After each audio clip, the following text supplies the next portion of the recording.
Chapter 209. He looked down and was about to speak, but the man on the sofa just smiled, then stood up and whispered to the extremely burly man behind him, "You can go now?" The man lowered his head slightly. The dim light reflected on his bald head, making the lounge seem a little brighter. At this moment, Sulu saw the face of the mysterious man clearly. He was indeed an ordinary person. Wearing a light gray shirt, there was nothing special about him, but he gave people a feeling of a river. Although the words, "You can go now," were said very softly, it fell into the ears of the people in the lounge. Sulu was slightly surprised. He didn't understand where the other party was going. Judging from his tone, he didn't mean to rest in the compartment. But at this time, the train was moving at a speed of 800 kilometers per hour. Where could he go? Even the slightly bowed bald man didn't seem to expect that the man would say to go now, but he was slightly startled, nodded, and walked to the aisle next to the lounge, turned the wrench, and put his hand on the emergency brake device. The emergency brake device of the high-speed train was strictly prohibited from being pulled at will. There were obvious warning words on it, and there was a conspicuous red sign painted on it. But the tattooed bald man just turned it on naturally. He didn't care about the warning at all. Sulu immediately understood what these two people were going to do. For a moment, he didn't know how many absurd feelings surged in his heart. He stared in disbelief at that place. That steady and strong hand pulled with all its might, only to hear the rapid alarm sound. The harsh sound of the emergency brake penetrated the thick glass, piercing everyone's ears. The high-speed, dense magnetic track carriage instantly slowed down. A huge braking force was transmitted from the carriage to everyone's body. Nan Xiangmei, who was standing with a confused face, didn't know what happened until now. She was hit by the braking force. For a moment, she lost her balance and fell forward. Su Li's pupils shrank. He stared at the two arrogant men who didn't care about all the rules in the world, but he didn't stop them. He just tightly held both sides of the sofa to stabilize himself. At this time, he felt a fragrance in his arms.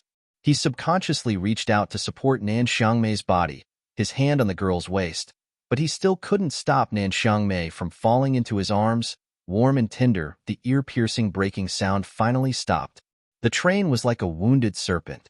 After a long time, horrified shouts, loud curses, and low cries came from the other carriages. There were only 3 rooms in the luxurious room, so it wasn't as noisy as the other rooms. However, the expressions on their faces were a little ugly. Nan Xiangmei finally woke up from her panic. She supported herself on Su Li's shoulder and stood up. She hurriedly bowed her head and thanked him. Then, she lowered her head and walked towards the room. At the door of the room, she found that Meow Meow was waking up with sleepy eyes. No matter how deeply asleep a person was, they would still be affected by the sudden braking force. He woke up with a start. Sulu subconsciously looked towards the corridor and saw that Magnolia was still standing quietly by the window. However, her feet were already on the floor, and her face was slightly pale. He didn't know what she was thinking. The man on the sofa was gone, and so was the bald man with a ferocious flower tattoo. There was no one in the lounge, as if the two people had never been there. Sula quickly turned back and looked out of the window. At this time, the lights in the carriage were turned on, illuminating the field around the magnetic track. This place should still be in the territory of South Kazhou. The Federation's unified farm was densely planted in the fields. There were about 1 person planting a variety of grains. Under the night wind and the illumination of the train lights, the grains undulated like waves. Sulu narrowed his eyes. He vaguely saw 2 figures in the waves of the grains, quietly moving towards the distance. The bald man silently followed the man in gray clothes through the difficult fields of the farm grains. He startled the voles and disturbed the insects. He was silent, without any doubts or questions. Gradually, they went farther and farther until they came to a small hill beside the field. The man in front stopped and looked back at the distant magnetic track with faint lights. He smiled. The man sat down and took out a flat metal bottle from his pocket. He took a small sip and then handed it behind him. The bald man also sat down beside him. He took the bottle and took a big gulp. After a moment of silence, he said, "I thought you would at least say a few words to that guy called Su Le." The man smiled and said softly, "Sometimes, a A glance is enough to see a person. There's no need to say anything. For a man who left home at a young age and was extremely rebellious, he had honed his strength to match this kind of rebellion. He had built such a large territory with his bare hands. Other than the mysterious Bureau of Proclamation, there were no rules in the Federation that were worthy of his attention. He had boarded the train in the middle of the night from South Kazhou just to see the man and woman. Since he had seen them, he was satisfied and naturally left. He came in high spirits and returned in high spirits. He did what he wanted. When he wanted to leave a certain place, he didn't want to stay for even a second. When he said he would leave without hesitation. As for the inconvenience and commotion that his jaw-dropping way of leaving would bring to the people on the train, it wasn't something he cared about. The thorny flower Baldy silently sipped his wine. He usually drank 3 caddies of white wine, but the man beside him only had a small bottle on him. He drank it very carefully. Although he drank it in small sips, after a few sips, there wasn't a single drop left in the bottle. He turned his head to look at the man in front of him, who was gnawing on a green plant. He knew that this man had always been used to doing as he pleased. But tonight, he still didn't understand why he wanted to see that young man called Su Lu. If the young lady of the Southern Prime Minister's family was involved in the man's younger brother's marriage, then what did Su Lu represent? That little guy called Su Lu. It seems that he still doesn't know what happened in S2 tonight. The man peeled off the outer layer of the green plant on his finger and sucked on the fragrant juice inside. He said in a muffled voice, "Once this matter is out, Lawyer Pabre will be in a terrible fix for a while. That old bastard Macklin will definitely cry in front of the Federation voters again. The hearts of the people can't be used up." Ross is also a smart person. He allowed Macklin to play as he pleased. The two of them took advantage of the situation and narrowed the gap between them a little. The thorny flower Baldy's expression calmed down. Although the activities of the upper echelons of the Federation and the circle of the Jianghu he belonged to were thousands of miles apart, he knew that the man beside him would never say anything meaningless. The Federation election is just a show. It's not a foreplay, but a climax that girls envy. Wave after wave, there will always be a break in between. Tonight's terrorist attack at the concert can be considered as a climax. The next climax will naturally be the development of the new Mecca of the Federation. There are still at least a few months in between. Logically speaking, the data from the laboratory should be in the hands of those hypocrites from the Federal Academy of Science. However, the Nutshell Engineering Department has never let go of it. Moreover, Su Lu is currently heading to Hong Kong. This is somewhat interesting. The thorny flower Baldy had been silent the entire time. He believed that this matter had nothing to do with him or the man beside him who he respected so much. In my entire life, other than the first 2 years of recklessness, I have always been looking at those interesting people and things in the Federation. The man threw away the green plant in his hand and smiled as he looked up at the stars in the night sky. He said, "Nan Xiangmei is a very outstanding girl. How can a fool like Do Hai be worthy of her?" Su Lu is also a very interesting person. I believe that he is also very clear about his own importance. The problem is that he doesn't show it. The one I don't understand the most is that old ghost, Macklin. He is the second leader of the anti-government army. He forcefully entered the political system of the Federation through nonviolence. He completely broke away from the armed forces and even wants to be the vice president. The problem is that with his intelligence, how can he not understand that the anti-government army in the mountains is his most solid foundation? If the anti-government army is really turned into a pack of dogs by him, he can only be a forgotten character in the Federation. Even if he really becomes the vice president, in the future, he will only be a puppet. Moreover, the moves he used are too ruthless and too insidious. They are completely pushing the Federation down the path of chaos. What good does this do for him? If he is from the Empire, it would be easy to understand. The problem is that this old man is definitely not from the Empire. He is also an extremely strong fanatic. He smiled slightly and took back the bottle from the Baldy's hand. He found that it was already empty, so he couldn't help but shake his head. He took out a pack of cigarettes from his arms and gave one to the Baldy and lit one for himself. It was the pack of 37 brand cigarettes that he took out in the carriage. The Baldy squatted beside him and took a deep breath of the cigarette. He narrowed his eyes and looked at the man's side profile. Many people in the Federation were proud of his evaluation, but only he knew that the man beside him was truly famous for his unique vision.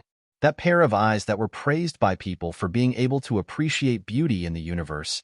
Even the family that the man betrayed still needed his judgment from time to time. This was a rare opportunity, so the Baldy asked in a deep voice, "What do you think of the people involved in this matter?" Li Xiuzhu is only a bag of skin. When the man evaluated the young people of the 7 great families in the Federation, he actually had a sense of superiority. He said lightly, "On the contrary, the Li family's old 7 is much more outstanding than him. Those old men of the Li family are also blind. Make money, make money. It's good to have money.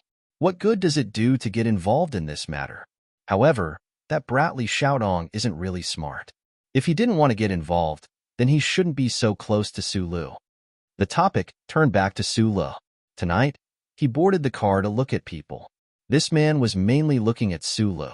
He was very curious about the young man who could fight madmanly to a draw in his own shop. Other people in the Federation might not care about the fighting ability of these people, but this man was very clear about the terror of the Lees of Philadelphia. As for people like Minister Zhou's Thai family, he didn't want to pay attention to them. In fact, he didn't even care about the presidential election. He had already left that circle and had never thought about going back. He was disdainful to go out. In life, he wanted to be happy and do as he pleased. Therefore, he always only cared about the men or women he was interested in. "What do you think of that young man?" The bald man was silent for a long time before he said, "Looking at his behavior a while ago, he does have some of my subordinates' fierceness. But looking at him today, he seems a little lifeless. This kind of temperament is either hiding a ball of fire in his chest, waiting to explode, or he is really an ignorant stone, waiting to be washed away by the water until it becomes round and boring." The man smiled. He had always admired his subordinate's insight. After a moment of silence, he sighed and said, "Money can't buy youth. Now, I have always wanted to find the freedom I had when I broke the door, but after all, I am not that age anymore. This brat is so young and capable, but he is so restrained. It's really a pity. Being too young and not frivolous may be good for his future, but this kind of life is too boring."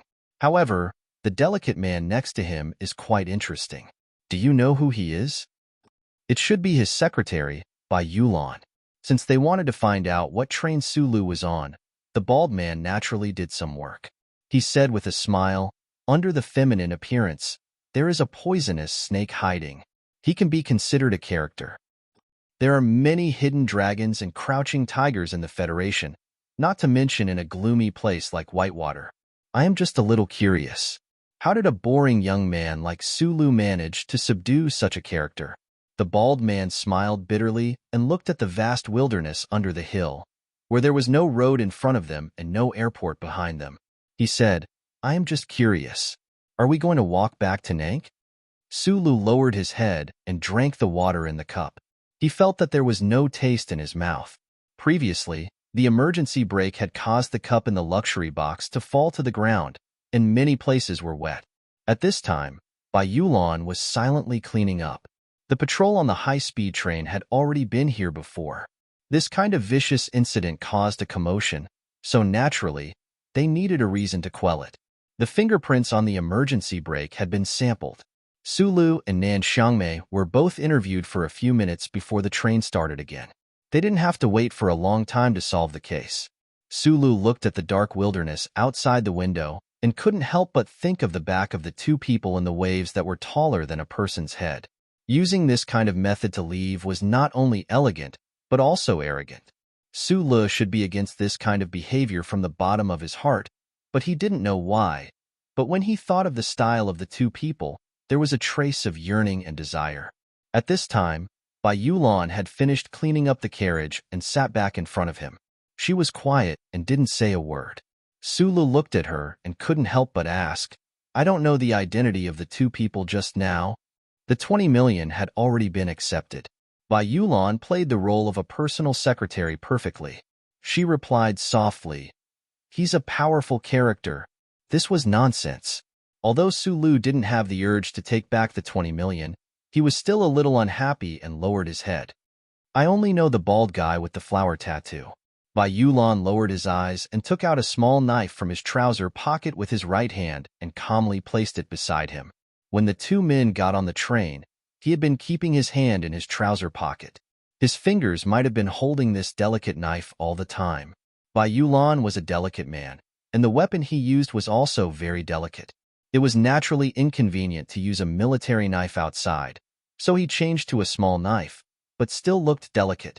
But just like him, the delicate appearance was just a means to hide the terrifying coldness.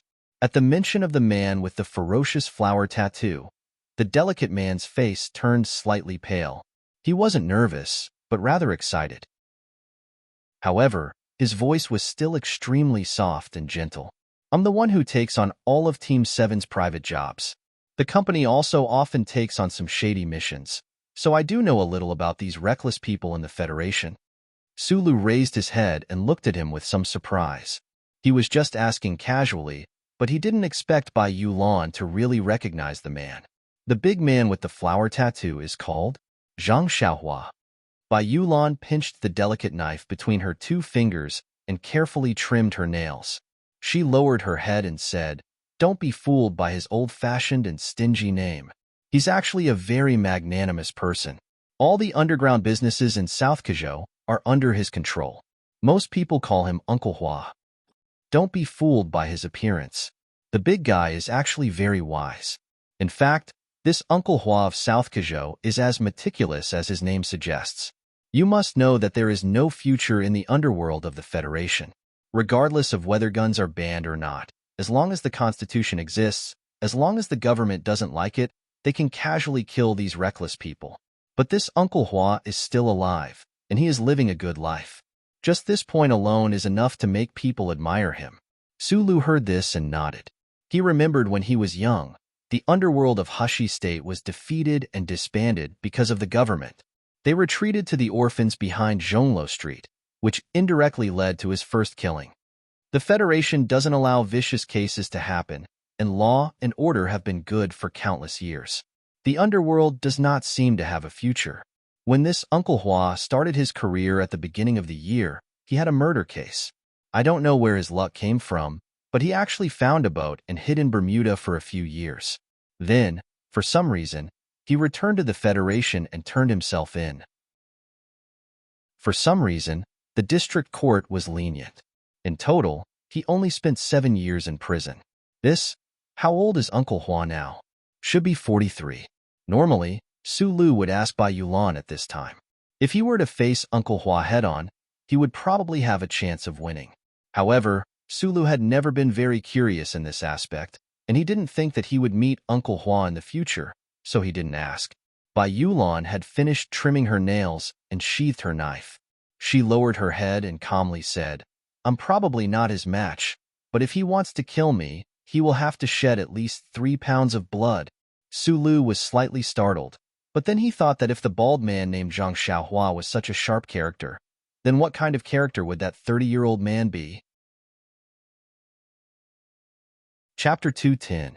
Why did the whistle of the 37th Constitutional Era make a whistling sound? The Harbor City Tourism Bureau wanted to add a retro style to the high-speed rail. It was said that this was a political achievement that Governor Ross was very proud of. Didn't anyone say that the passageways and huts that were deliberately painted in the color of logs were ugly?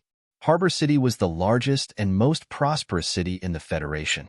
The early morning wind blew through the wide streets, the towering buildings, the dense viaducts and light rail, and the sleepy young men and women.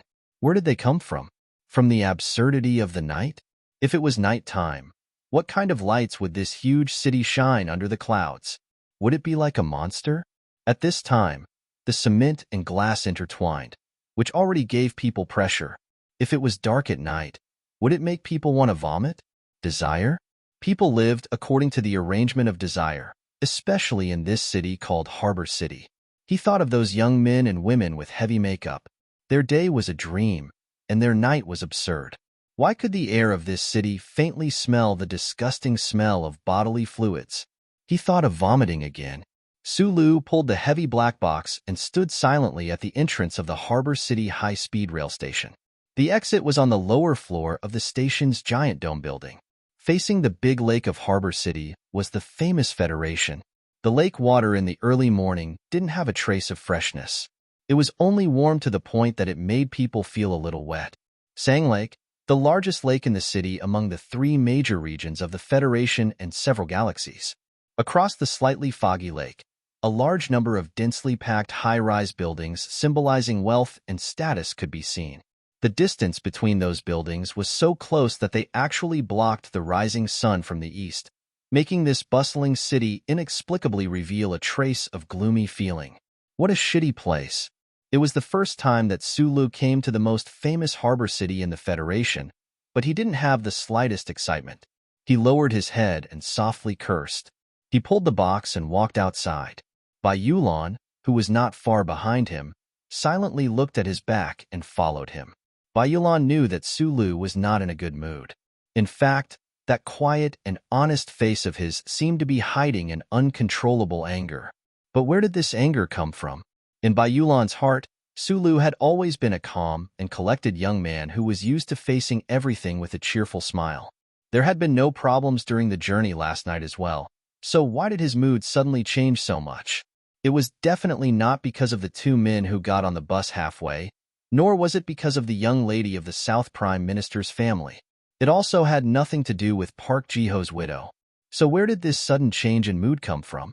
Bai Yulan furrowed her eyebrows as she watched Su Li's back. She thought of the images in the morning news and vaguely understood.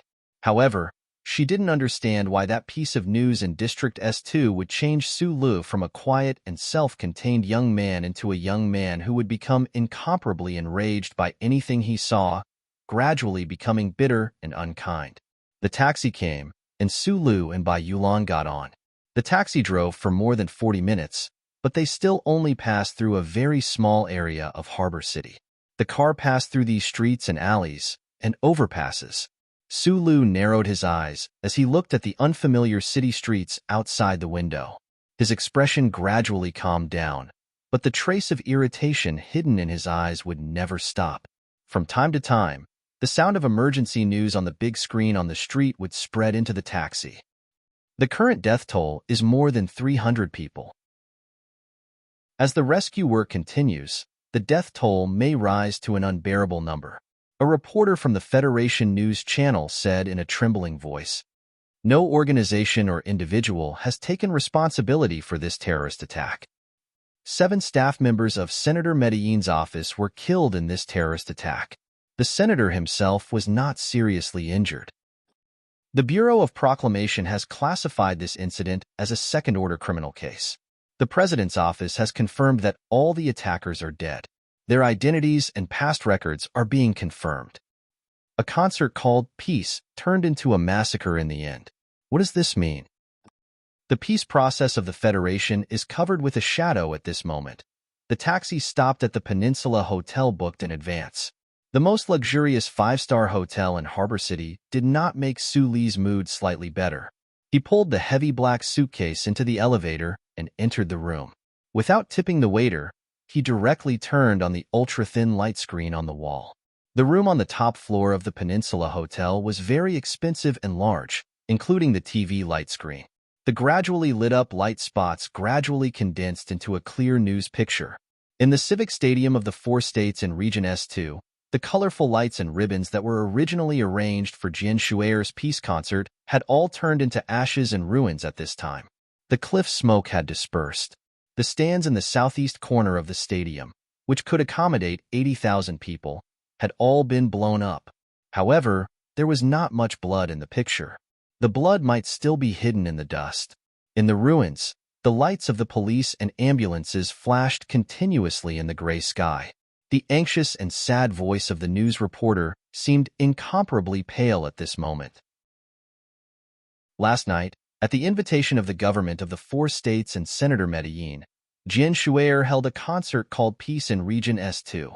This concert was not to promote the presidential election of Governor Ross and Senator Medellin, but to repair the emotional scars between the ordinary citizens of the Federation and the people of the 4 states as much as possible. However, a sudden suicide terrorist attack made this scar seem deeper and more bloody.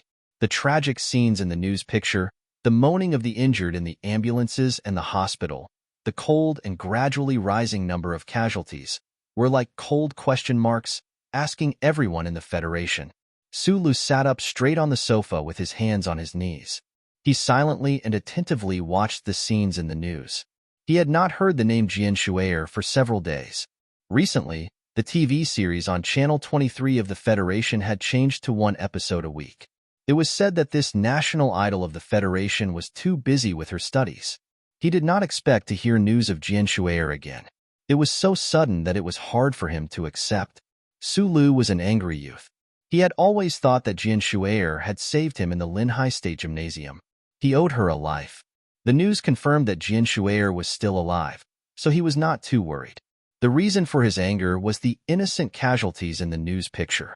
The people who had happily welcomed the new future of the Federation had disappeared into the black smoke. The images on the news switched back to the studio from the scene of the S2 mountain ring around the 4 states.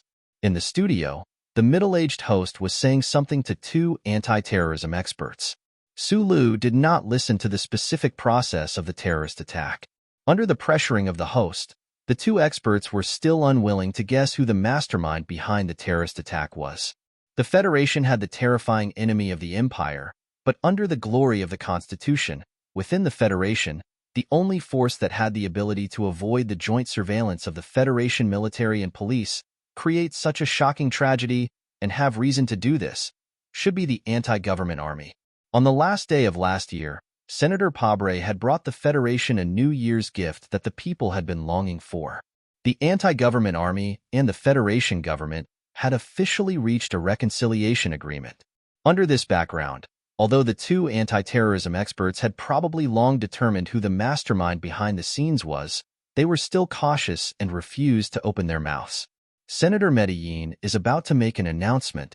The middle-aged streamer looked at the camera with a solemn expression and said, "At such a critical moment, we would also like to know what Senator Macklin, as the second leader of the anti-government army who has always insisted on anti-violence, will say to the entire Federation." The news footage switched from the studio back to the scene of District S2.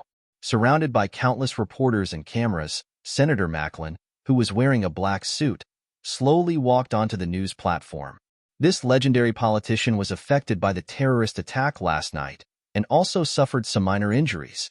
However, on his old and wise face, there was only determination and calmness. In the face of the reporters and the cameras, the old and calm Senator Macklin did not immediately begin to read his announcement. Instead, he slowly looked around. The noise around him gradually subsided. Senator Medellin said with a firm and powerful voice, "This is the most critical moment for the Federation, and also the most dangerous moment. Some people are not willing to give up their position and power, so they use violence to warn us. Some people are not willing to see peace, so they use death to warn us. Some people." Senator Medellin's old voice paused for a moment, and with a hint of sadness he said, "Were my friends, but after last night, they will be my enemies."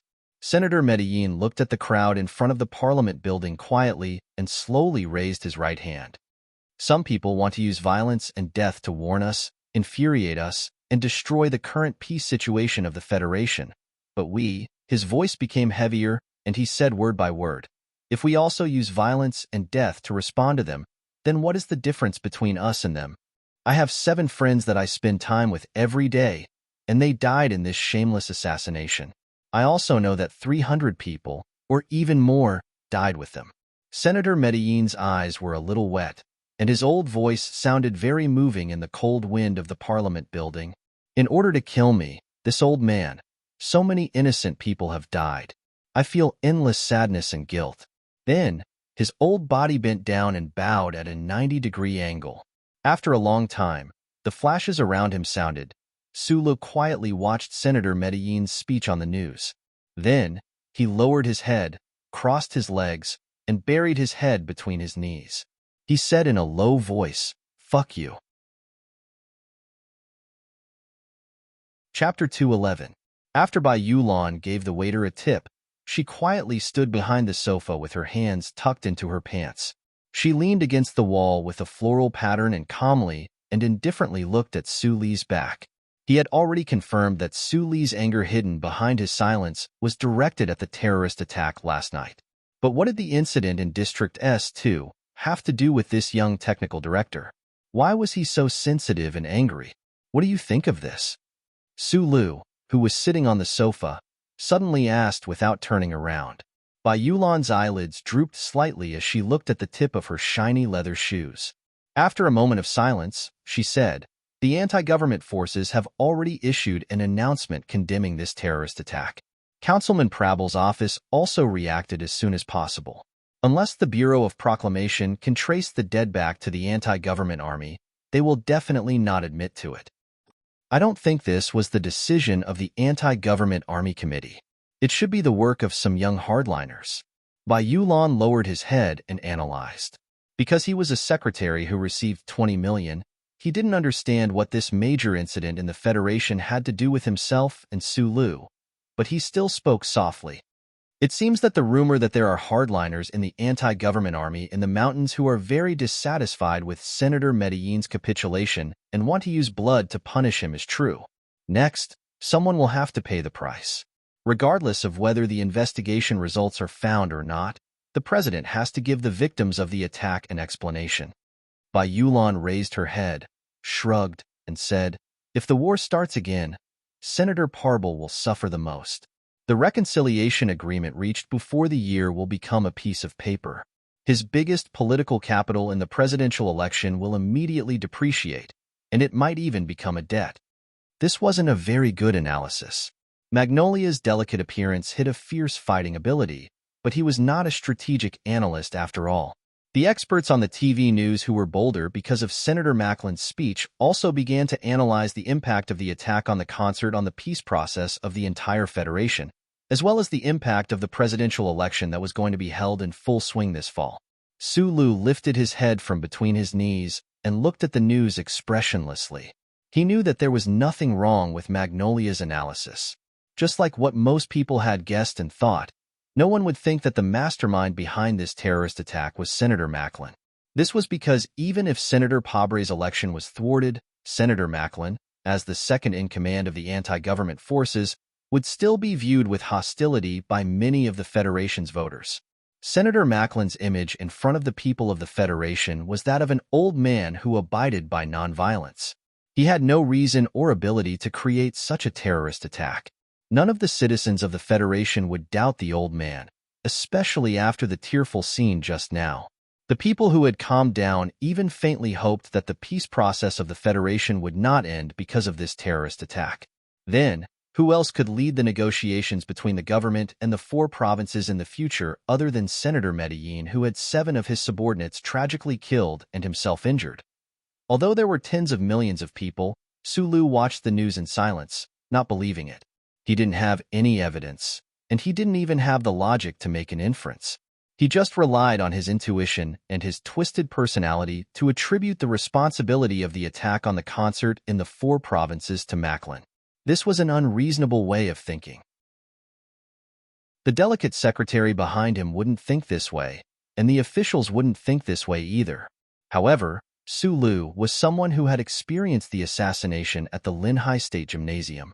His poor woman, his fugitive brother, told him with bloody facts that Macklin was the most insidious, cunning, and vicious mastermind in the Federation. A mastermind who had deceived everyone in the world. Just like the conversation with Inspector Xiao outside the district procurator's office, Su Lu only believed in his own principles now. He believed that Macklin was evil, and this old man who was deeply respected by the people was evil. On the news, Senator Macklin's speech had ended, and the reporters were applauding sincerely. Su Lu felt unusually depressed and gloomy. He turned off the TV, walked into the bathroom, and took a cold shower. Under the cold water, he lowered his head and cursed softly. The water was as cold as snowflakes floating down in Jew. The terrorist attack on the concert last night was indeed shocking, but the citizens of the Federation who saw those images couldn't help but feel sad and angry. However, it was an incident that happened in the 4 provinces of S2. The people living in S1 might feel sad because of it, but this emotion shouldn't last long. After a while, they might even forget. The most prosperous city in the Federation, Harbor City, was a giant cold forest addicted to wealth and technology. It was good at forgetting and good at continuing its life after sighing. Pier 17 was not a pier, but Harbor City's most high-end leisure area. All kinds of bars and restaurants were quietly hidden within the complex streets and alleys. The news that was repeatedly playing on the news was no longer able to attract the attention of the diners. Only Sulu was still looking at the holographic screen above his head with narrowed eyes. He was eating with Bai Yulan. Opposite them were two men. What Nutshell Mobility Company? What Thai family? What Thai family? What Nutshell Mobility Company? What Thai family? Perhaps they could make him feel some fear, but if he was truly pushed to the edge, he would really do anything. Manager House stared in disbelief at Sulu, who was preparing to leave. He had not expected this young man's reaction to be so big. He stared coldly at Sulu, lowered his head, and said calmly, "Don't forget Professor Shun's name. In the entire Federation, under the pressure of Dean Lin, the only ones who can continue to help you are us." Sulu had originally planned to pretend that he did not hear this person speak, but when he heard his teacher's name, he stopped his thoughts of turning and leaving. He stared at Manager Howe's plump face like he was staring at a flower that was about to bloom. Manager Howe smiled and said, "Calm down a little, young man. There's no good in being too easily angered." Right at this moment, the phone in Su Li's hand rang. After the call was connected, the voice on the other end was silent for a moment before saying, "I will get someone to prepare a mecha, but at most, it will be an M50 or less." Sulu stared at Manager Howe's face and said into the phone, "Sure, but I don't want to talk to this piece of trash surnamed Howe. If Zhou Yu's position on your side is not high enough, you can get someone else to come." When Manager Howe heard the word piece of trash, he abruptly raised his head, slammed the table angrily, and stood up. He extended a finger to point at Su Li's nose and scolded, "You little." He only had time to say the word little. Su Lu was an easily angered young man, but he had always been very angry today. Bai Yulan, who had been standing silently beside him all this time, had been carefully observing his reactions. She knew that if this fellow vented his anger, it would be a very scary thing. So when Manager Howe stood up, she silently took a step forward and stood in front of Su Lu, one hand gripping Manager Howe's finger. With a crisp crack, the finger broke. Chapter 212. Why was it so brittle? Buried in the snow, frozen in the ice, dried in the wind, like a carrot with a beautiful heart. With a snap, it broke without a trace. Even the sound was crisp. Bai Yulan lowered her head and twisted her finger. Manager Howe's angry finger was deformed with a snap, just like the plate of crispy cucumber on the dining table. His chubby face immediately paled. The sharp pain from his bent fingers reached Supervisor Howe's brain. He did not have time to consider why the two young people sitting in front of him would be so reckless, so daring, and so vicious. He only had time to open his mouth like a child and reveal his smoke-stained teeth. He was prepared to turn the pain into a scream of pain.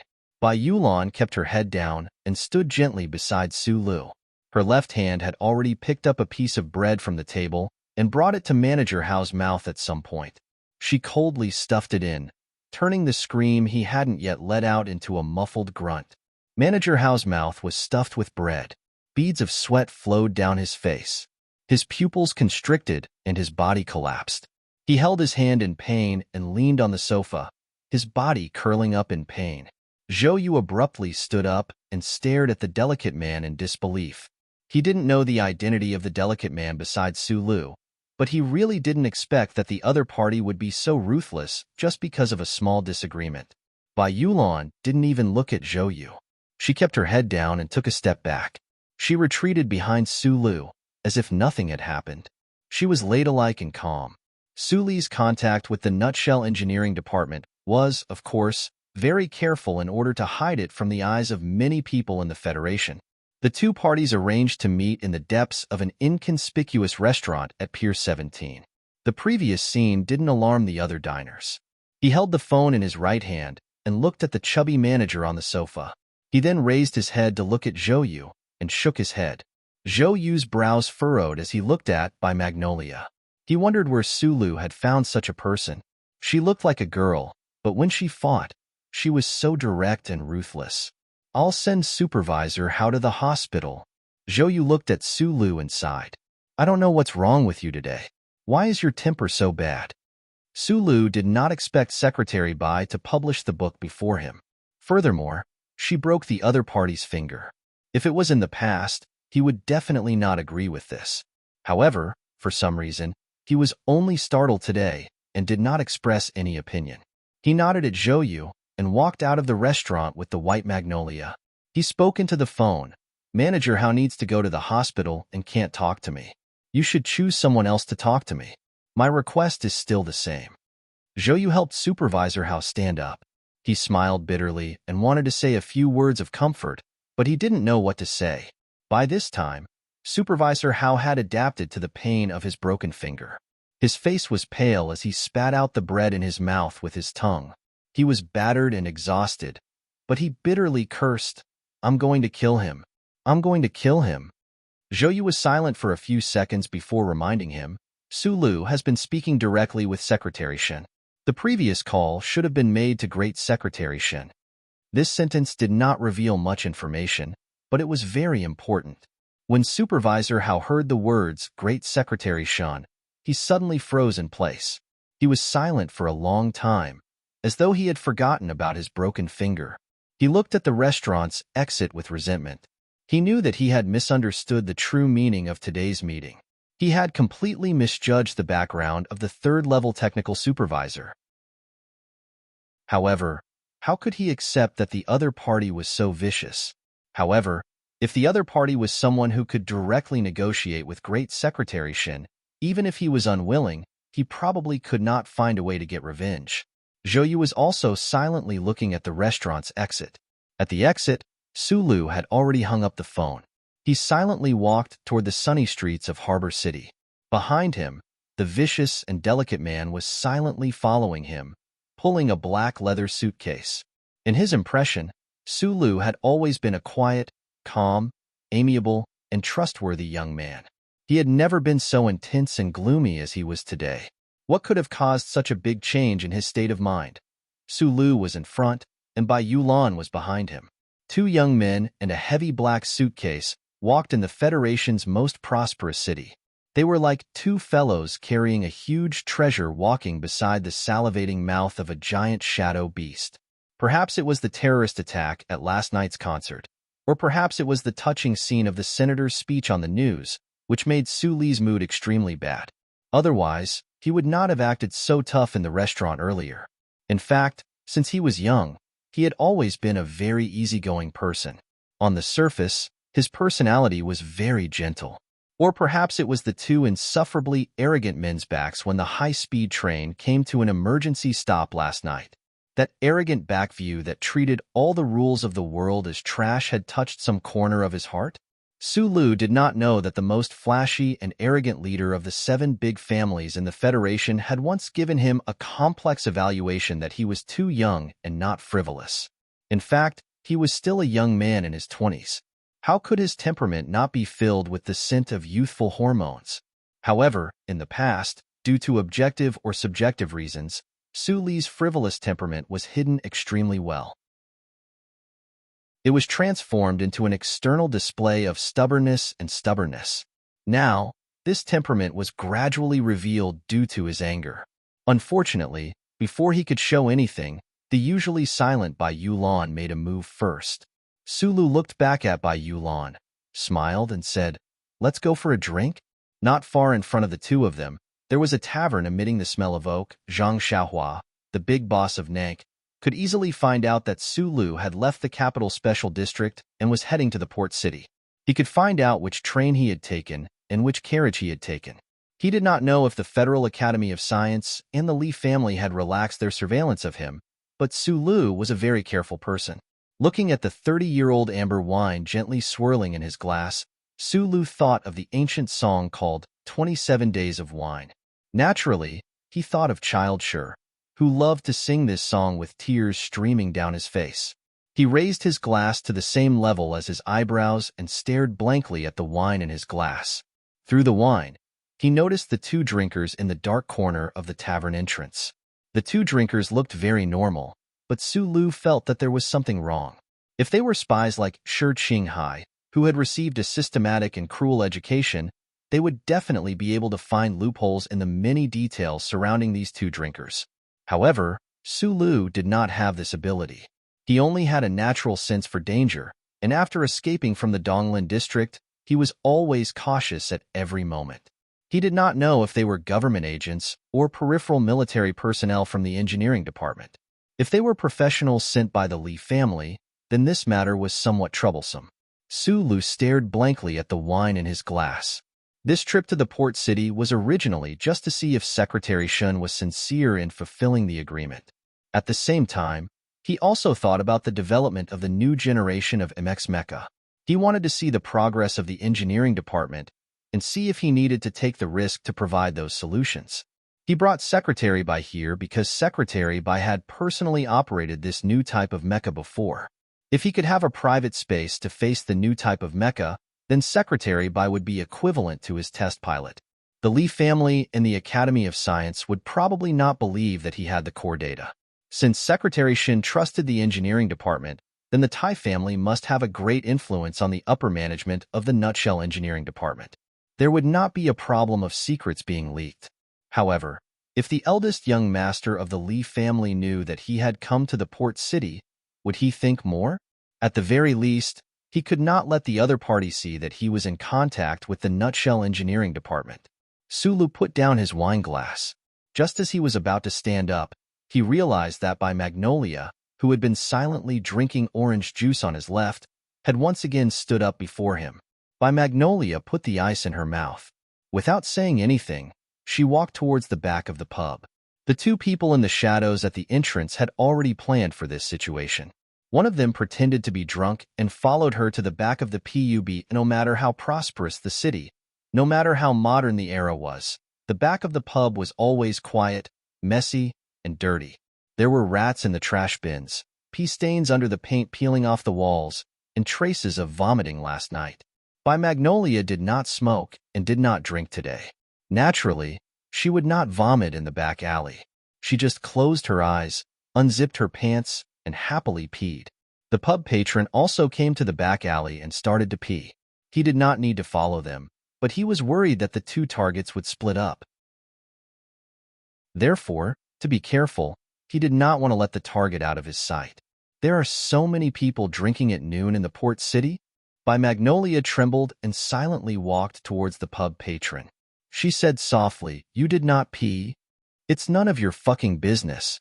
The pub patron realized that there was something wrong, but he still acted very calmly and fiercely. With a puff, the pub patron realized that the handsome man beside him had opened his mouth and spat something sharp towards his face. As a professional, he certainly knew that it was not saliva.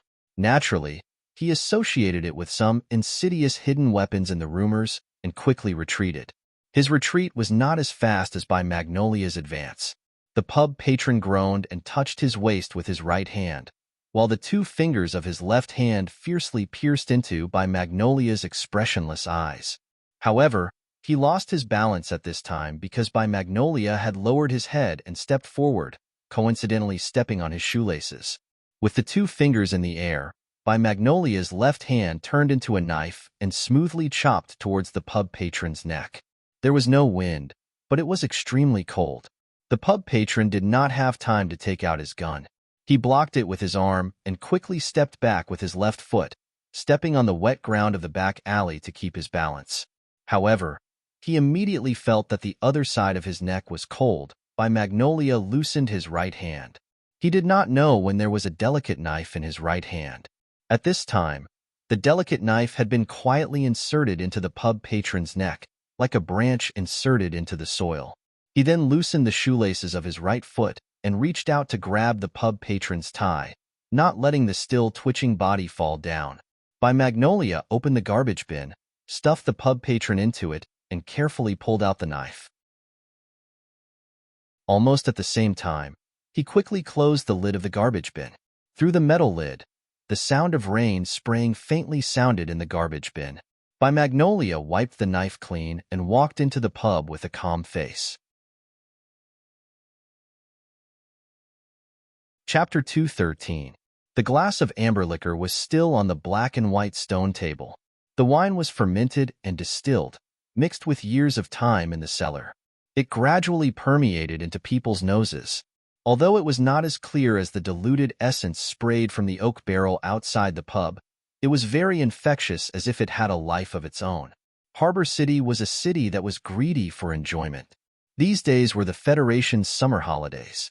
Therefore, although it was still noon, there were already several tables of guests in the dark pub. Sulu, who was sitting at the bar, was not conspicuous. He stared at the liquor in the glass in a daze, thinking about the changes in his mood from last night to today. He was silent for a while. Bai Yulan came back alone and sat beside him. She silently began to sip the orange juice that was about to reach the bottom. The ice cubes under the fancy straw rolled in the orange juice, looking very cute. The drinker did not come back. Sula guessed what had happened. He did not expect that Secretary Bai would take the initiative to work for him. He thought of the tea in the luxurious room and the work of making the bed. He was a little confused for a moment. 20 million was indeed a lot of money, but it was not a loss to buy such a handsome man who was almost omnipotent to work for him. For a moment, he forgot that Li Xiaotong had invested 30 million yuan in him, which was already a very bold and very risky investment. However, he had casually given 20 million yuan to buy Magnolia, which made the hidden meaning behind it even more obvious. Sulu glanced at Bai Magnolia. Bai Magnolia lowered her voice and said slowly, "I don't do anything illegal." That person fainted. Sulu smiled bitterly. It wasn't because of Bai Yulan's decision, but because someone was keeping an eye on him. It meant that the person who planned everything out didn't forget about him just because of Secretary Shun's phone call and the data transfer. This was a very troublesome thing. Even if he could quietly enter the Nutshell Engineering Department later, this matter could not be hidden from many people in the Federation. The straw made a cute gurgling sound. Bai Magnolia smiled and asked the bartender for another glass. Sulu looked at the silent phone beside the glass. The conditions he had proposed to the Tai family were indeed a little too much in the eyes of the average person and could even be called wishful thinking. However, since he had already decided to help the engineering department develop the MX mecha as quickly as possible, he had to get some benefits he urgently needed. He was waiting for Secretary Shun's final decision. A Federation military mecha was something he needed, and before tonight, he had to enter the heavily guarded engineering department. The waiting process was a little boring. Sulu tilted his head and looked at Bai Magnolia's delicate features with great interest. He suddenly said, "I remember you said that you like to enjoy life, and that you have a few bottles of Wenjun No. 3 at home." Wenjun brandy was one of the most famous spirits in the Federation. It was produced in Region S3's Ganzhou Hill District, named after the scientist in the five-man team who liked to drink. The brand was authorized and protected by the HDD Bureau of the Federation. Among them, the No. 3 bottles were all treasures that had been in the cellar for more than 30 years. They had a soft taste, a rich aroma, and were surprisingly expensive. Brandy, I like to drink apple-flavored. Bai Magnolia narrowed her eyes and looked at the glass of orange juice in her hand. She said, "The real best is still the compound wheat wine from the Han estate. It's cleaner." Sulu thought that if Shi Qinghai was here, he would have a lot in common with this delicate man. Speaking of which, Shi Qinghai had a pair of peach blossom eyes and handsome features, but he was very masculine. Secretary Bai's features, on the other hand, didn't have any seductive features. They were just quiet and gentle and truly feminine. "Why don't you have a drink?" Sulu raised the glass in his hand and suggested, "It tastes good. It's real wine." "I never drink during work hours," replied Bai Magnolia softly. Bai Yulan replied softly. She lowered her eyes slightly and glanced over from the corner of her eyes. She noticed that the drinker at the entrance of the pub seemed to have noticed something strange. The speed at which he turned the square cup in his hand was faster than before. Small details revealed a person's true emotions. The speed at which one spun the glass often represented the degree of anxiety in one's heart. How much longer do we have to wait? Asked by Magnolia softly. Sulu looked at the silent phone on the table. After a moment of silence, he shook his head. If Secretary Shin didn't call again, things would take a different direction. By Magnolia glanced at the side of his face. Looking at this young technical director's ordinary face, she didn't say anything else. In the private meeting in the restaurant earlier, the information revealed in those few words had already allowed By Magnolia to understand many things.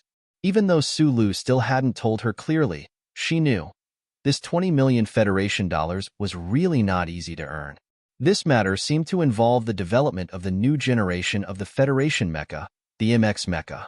As the former combat director of Whitewater Company's Team 7, By Magnolia had personally participated in the secret experiment conducted in the Bermuda Triangle Star region last autumn. Of course, she knew what this meant. By Magnolia glanced at Su Li's side profile again. She thought to herself that this time, she had really played it big. All the private jobs she had taken on in her life added up together weren't this big. However, this delicate man had always been an extremely professional person. Since he had accepted the huge sum of 20 million Federation dollars, he would definitely complete this private job. Thus, he had killed people in the alleyway to establish his authority, using this sort of cruel bloodshed to temporarily intimidate those who were tailing Sulu. By Magnolia only did things. She wouldn't explain anything to Sulu. As the Federation's most elite professional soldier, he had left the military for many years, often carrying out shady missions for the government. He didn't have much of a concept of good and evil. As for the Federation's #1 organization, the glory of the Charter, he also had enough knowledge and small tricks to deceive the public. The precision and density of the Federation's electronic surveillance network was something that few people knew better than him, a mercenary soldier of the Federation. This delicate man wouldn't do anything illegal for money, but if there was enough money, killing people for Sulu would be as natural as serving Sulu tea and food. The phone finally rang again. The sound wasn't loud, but it pulled Sulu and By Magnolia out of their respective thoughts. Sulu picked up the phone and listened for a few words. His expression gradually calmed down, and there was a smile in his slightly squinted eyes. However, that smile was a habit, and not a joy that came from the heart. "Let's go." Sulu took out a $100 bill and put it on the table. He smiled at the bartender and greeted him. Then, he stood up. Seeing that the target had the intention to leave, the stalker who was pretending to be drunk at the entrance of the bar didn't know what to do. His companions had followed the man who looked like a woman to the back alley, but the target had returned, but his companions hadn't. A strong sense of foreboding emerged in his heart, but he couldn't give up on following. Sulu walked towards the door. By Magnolia, as usual, took half a step back and leaned a little to the left. When they walked out of the bar, they would pass by the drunkard who was pretending to be drunk. At that moment, By Magnolia prepared 3 methods to make this person lie on the table forever. This way, he wouldn't be able to follow her, and it wouldn't attract attention. However, just as Bai Yulan's fingers danced in her sleeves, Sulu took a step to the left. When she walked past the tracker who was pretending to be drunk, she seemed to have lost her balance, and her left hand gently stroked the tracker's back. The drunkard's body twitched slightly, and then he fell weakly on the table. At this time, there was no need to pretend. He was unconscious, and he was truly a drunkard.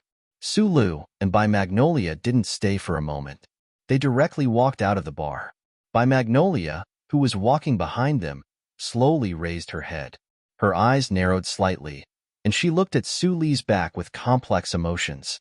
Just a moment ago, By Magnolia's eyes were extremely sharp. The moment Su Li's hand touched the drunkard's back, a faint blue arc of electricity drilled out of Su Li's sleeve. It was like a snake flashing with electric light. Except for the high-strength stun batons used by the military special forces, there were no close-range weapons that could silently knock a person out. Moreover, there wasn't the slightest burnt smell in the air, and there weren't any tears in the back of the drunkard's clothes. By Magnolia looked at Sulu with complex emotions. On one hand, she thought that this young technical director whom she worked so hard for had an extraordinary background. On the other hand, she was a little depressed. If she had known that Sulu had such a good thing in his hands, the person in the back alley wouldn't have died according to the instructions of the person on the phone. After Sulu and by Magnolia left Pier Number 17, they rented a car and drove directly to the Bulin district of Harbor City. Then, they rented a boat at the Riverside Stone Bridge and followed the Sangu Creek downstream. When they were about to reach the Sangu area, they abandoned the boat and went ashore. By Magnolia carried the heavy black box and followed behind Sulu. Suddenly, she asked, "Is the person trustworthy?" "I know the person on the phone," Sulu replied. Next to a retro-style building with cornices, the two people finally saw the person who came to pick them up. Sulu looked at the big man in a black suit, hung up the phone, and said with a smile, "You cooperated again?" Xuanayin, the director of the Blackhawk Company, said with a wry smile, "Secretary Shin used to be my direct superior. I happen to be in Harbor City today. If I don't do this, who will?" Half a year ago in Linhai State, it was this retired soldier who led 3 helicopters and rescued Sulu and Shi Qinghai from the Federation's pursuit. "What I want is long-term access." Sulu looked at him and said seriously, "There are still 5 months before the election. I will come to Harbor City often. Temporary access to the engineering department is too troublesome." Xuanayin was silent for a moment and said, "This is too difficult. It is even more difficult than making a mecha. You should know that we have a certain amount of influence in the engineering department, but an existence like the Nutshell Company is not something that anyone can control alone." "I believe you." Sulu shook hands with him and said sincerely. By Magnolia had been silently following behind Sulu. She had already recognized Xuanayin's identity. After all, the Blackhawk Company was also one of the 3 major security companies in the Federation. She had fought side by side with the people of Blackhawk, so of course she knew Xuanayin. But after hearing Sulu's words, By Magnolia suddenly lowered her head and smiled. It seemed that the person she was working for was not someone who only knew how to be stubborn and pedantic. She was gradually showing signs of cunning. This was good. This was not easy to die. Chapter 2:14. Behind every successful man, there would always be a few extremely outstanding secretaries. As the saying went, you go to the sea of flowers, I go to the sea of fire. You go to the Parliament Mountain, I go to the Mountain of Knives. You go to the high and mighty, I will be the scapegoat, I will do the dirty things. I will be the one to pull those stupid fingers, I will be the one to kill those annoying people, and I can't let you know. This was the function of a secretary.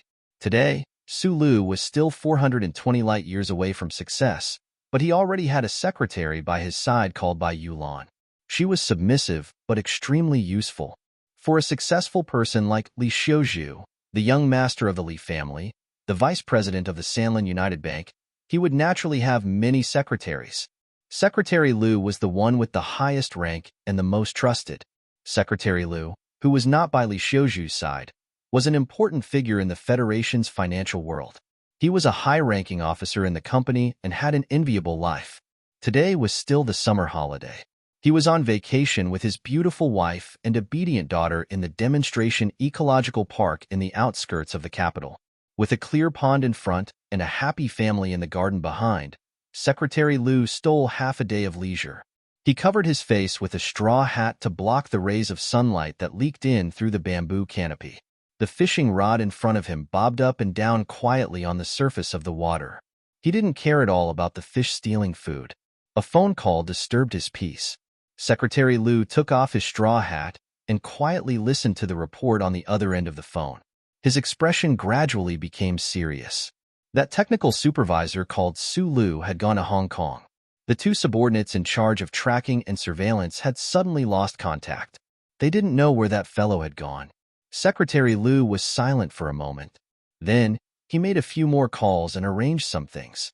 Many days had passed since the incident at the Husk Institute's laboratory.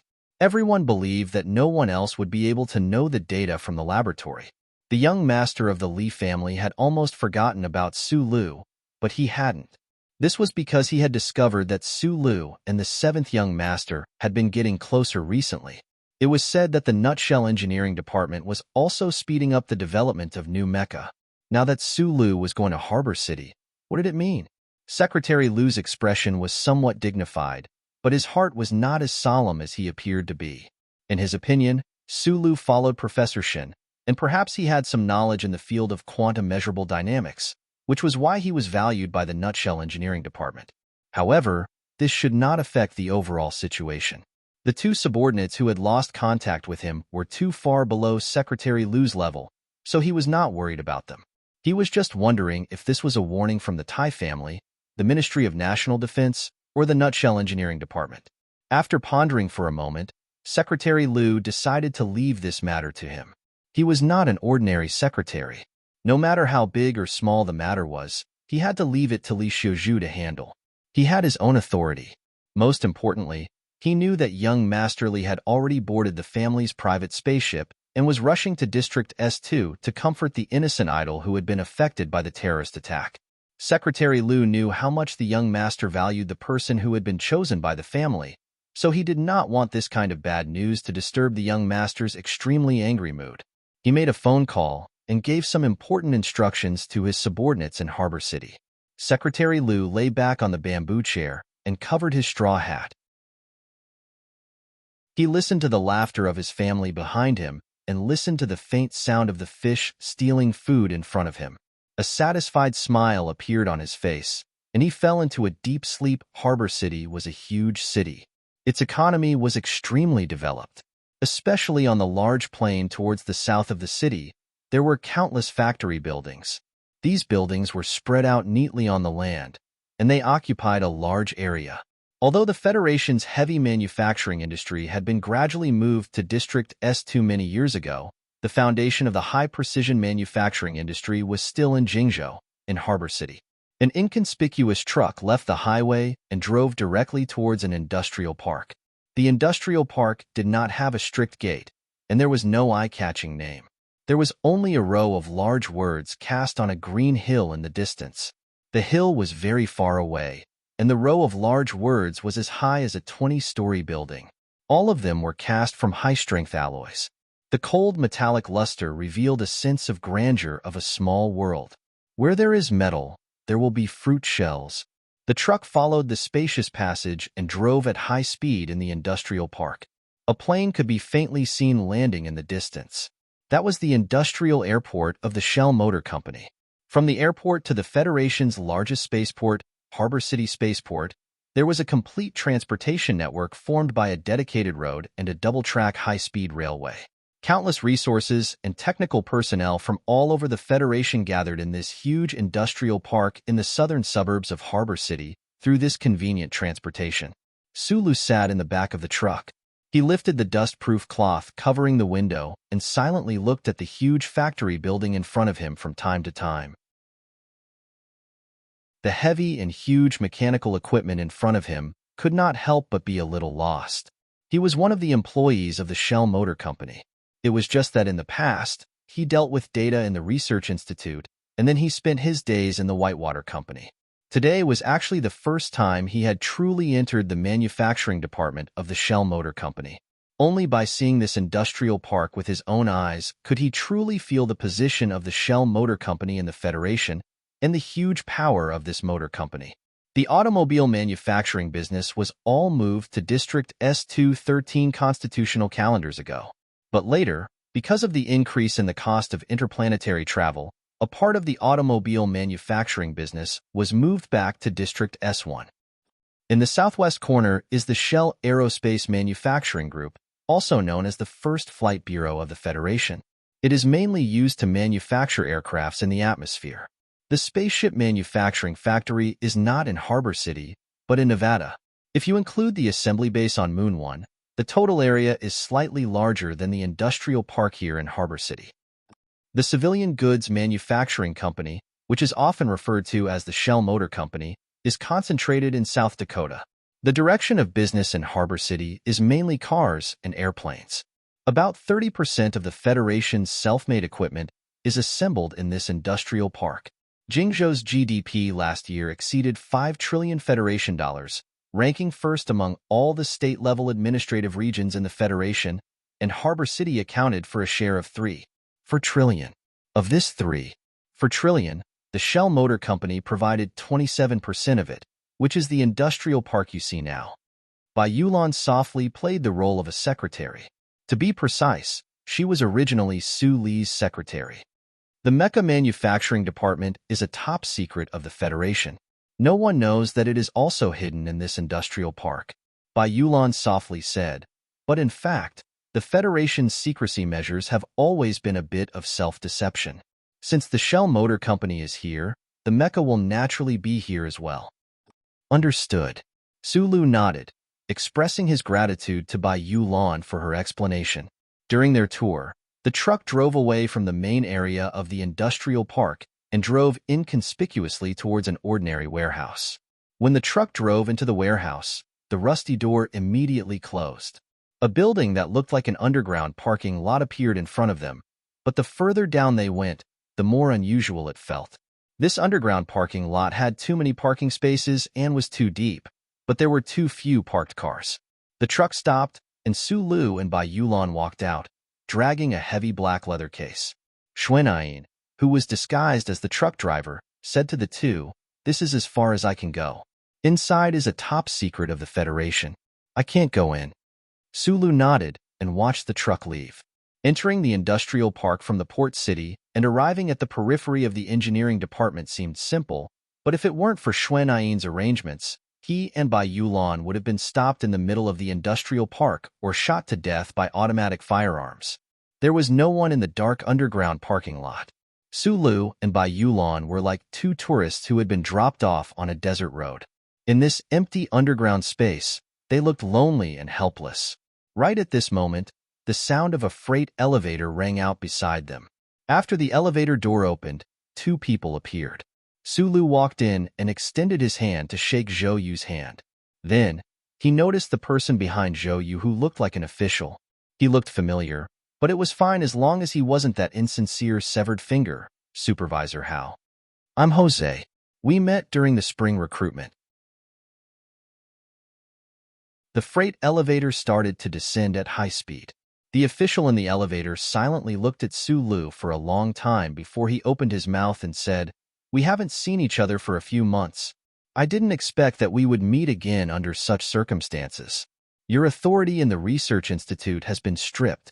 As a third-level technical supervisor of the Whitewater Company, you can't enter the core area of the engineering department. Your request not only violated the internal regulations of the Shell Motor Company, but also violated the laws of the Federation."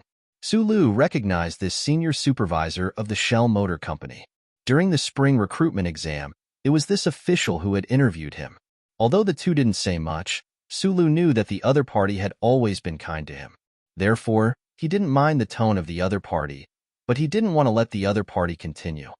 "I don't want temporary authority. I want long-term authority." He looked into Jose's eyes and said seriously, "Impossible. Although the core data you provided is important, it's not enough for an important place like the engineering department to open its doors for you," said Jose. "No one knows how far the Empire's new mecha research has progressed, so the Federation needs time," said Sula calmly with his head lowered. "The Federal Academy of Science is already ahead of the engineering department, so you also need time? I can assure you that the Federal Academy of Science has no way to solve the problem of the electron jets. I can help you solve this problem in the shortest amount of time. So the Federation needs me, and you need me even more." The high-speed descent of the elevator gave first-timers a sense of dizziness. However, Suli's calm speech was so clear and direct that it made Jose and Zhou Yu, the HR manager of the engineering department, feel slightly dizzy. Sulu finally said, "My conditions remain the same. Other than what I said before, I want long-term authority to enter the engineering department and full control of the MX Mecha." The elevator doors opened.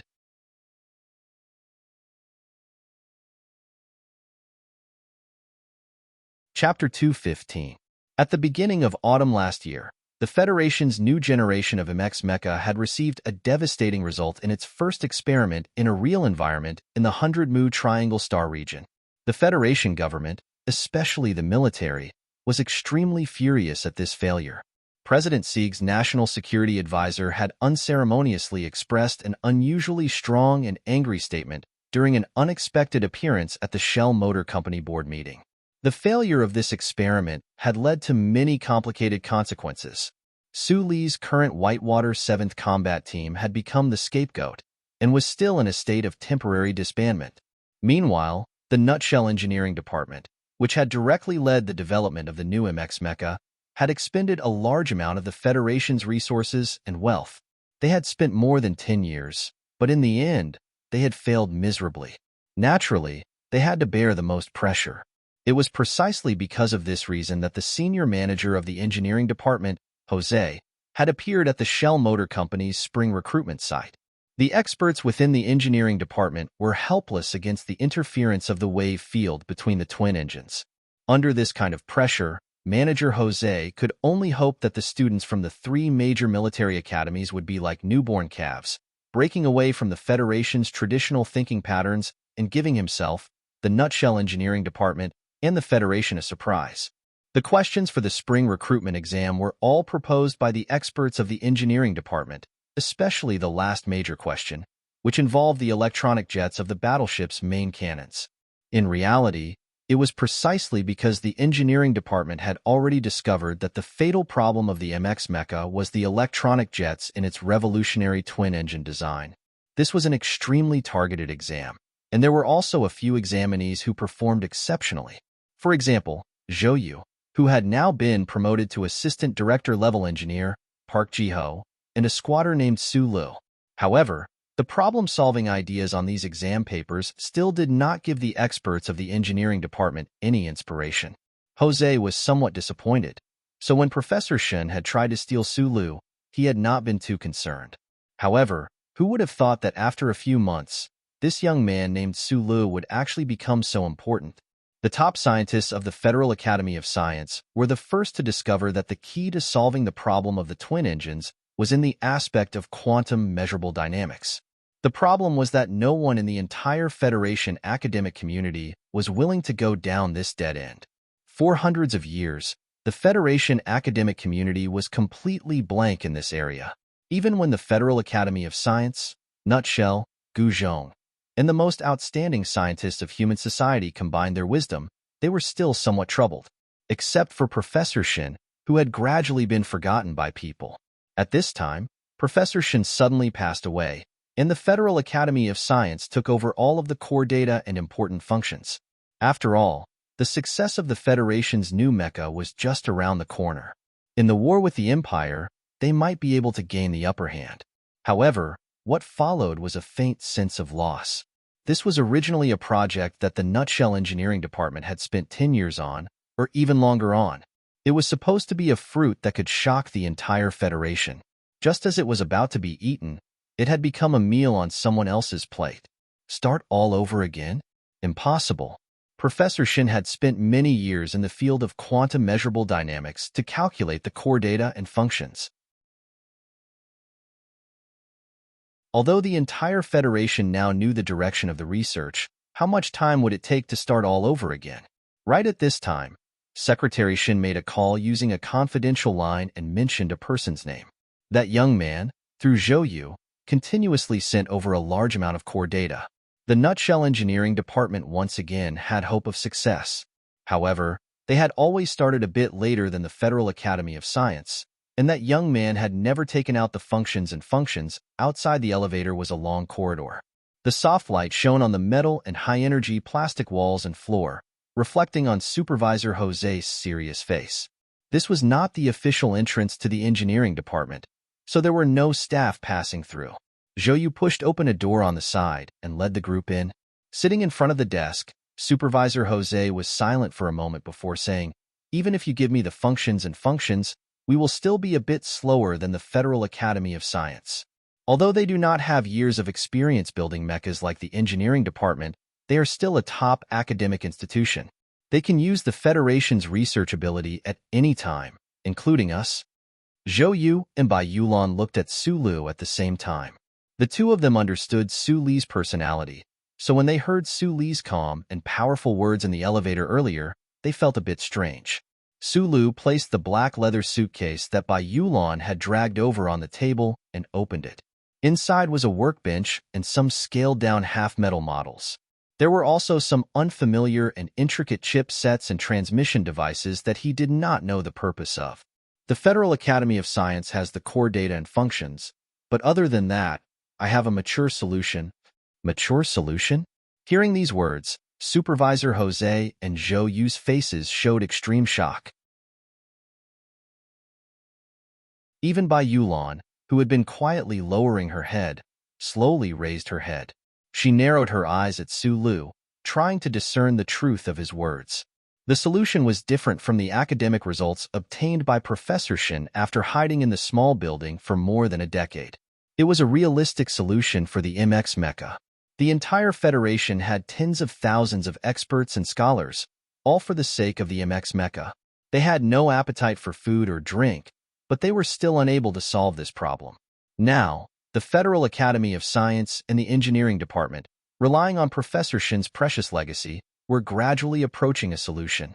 The red sun was still below the horizon, but at this moment, a 20-year-old technician who had no academic background from any famous school, who had a military background, who had only spent a few months in a research institute, said that he could solve this problem. Even though Su Lu had once been Professor Shin's assistant researcher, in the eyes of the Federal Academy of Science and the Nutshell Engineering Department, he had only been lucky enough to obtain the data. It did not mean that he himself had any ability. Jose stared straight into Su Li's eyes, trying to discern whether this young man was crazy, or there was just a sliver of possibility in what he said. Not to mention a mature solution. As long as a feasible idea was provided, this senior supervisor of the Nutshell Engineering Department would be willing to kiss the other's feet. During the spring recruitment exam, Jose had understood Su Li's ability. He knew that this was an extremely talented young engineer, but he really found it hard to believe that in just half a year, the other could transform into a person who could save the engineering department. The room was silent for a long time. Supervisor Jose stared into Su Li's eyes, then suddenly slammed the table and said in a deep voice, "Prove it." The entire Federation, Li Xiuzhu, Dean Lin, Secretary Shin, and many of the other secretaries, as well as the people from the Nutshell Engineering Department, had all underestimated Su Lu. Probably only Lady Tai, who had vaguely guessed something through that little blue device, believed that Su Lu had this kind of ability. No one knew that before Professor Shin had died, he had already begun to attempt to solve the problem of the MX Mecha's twin-engine electron jets with the little kid Su Lu. With this Grandmaster leading the way, Su Lu relied on the imaginative design ability trained by Uncle Fengyu, as well as the countless blueprints bestowed upon him by that great existence in his mind. As early as several months ago, following the continuous fine-tuning of the electron beam anesthesia images on the holographic screen, the old man and the young man had long been close to success. It was not difficult to prove this point. Su Lu slowly and seriously entered the data on the workbench he carried with him. The 3D diagram on the holographic screen was enriched pixel by pixel, gradually taking shape. Half an hour had already passed. Su Lu entered the most feasible plan in his mind into the workbench, then pushed the black leather case around and placed it in front of Supervisor Jose and Zhou Yu. He lowered his head tiredly, but behind him, Bai Yulan silently raised her head. Bai Yulan was not very familiar with these cutting-edge technological achievements of the Federation, so she only stared at Supervisor Jose and Zhou Yu's expressions. Supervisor Jose's expression was very strange, like a ball of vegetables thrown into a pot of oil. Sometimes it was green, sometimes it was black, sometimes it was fresh and tender, and sometimes it was as anxious as fire. Beside him, Zhou Yu was not much better. The ace student of First Academy, a gentleman as gentle as jade, had an extremely strange expression right now. Su Lu retrieved the workbench. His index finger lightly tapped on the button, and the preliminary solution on the holographic screen instantly turned into countless dots of light and disappeared. Jose was stunned. Looking at those disappearing dots of light, it was as if the most precious existence in his life had suddenly been destroyed by someone. A heart-wrenching pain took over his entire body. He abruptly stood up, slammed the table twice, and pointed at Su Li's nose. Bitterly and angrily, he scolded, "You are committing a crime." Sulu lowered his head and replied, "It's still in my head. There's no need to be so anxious.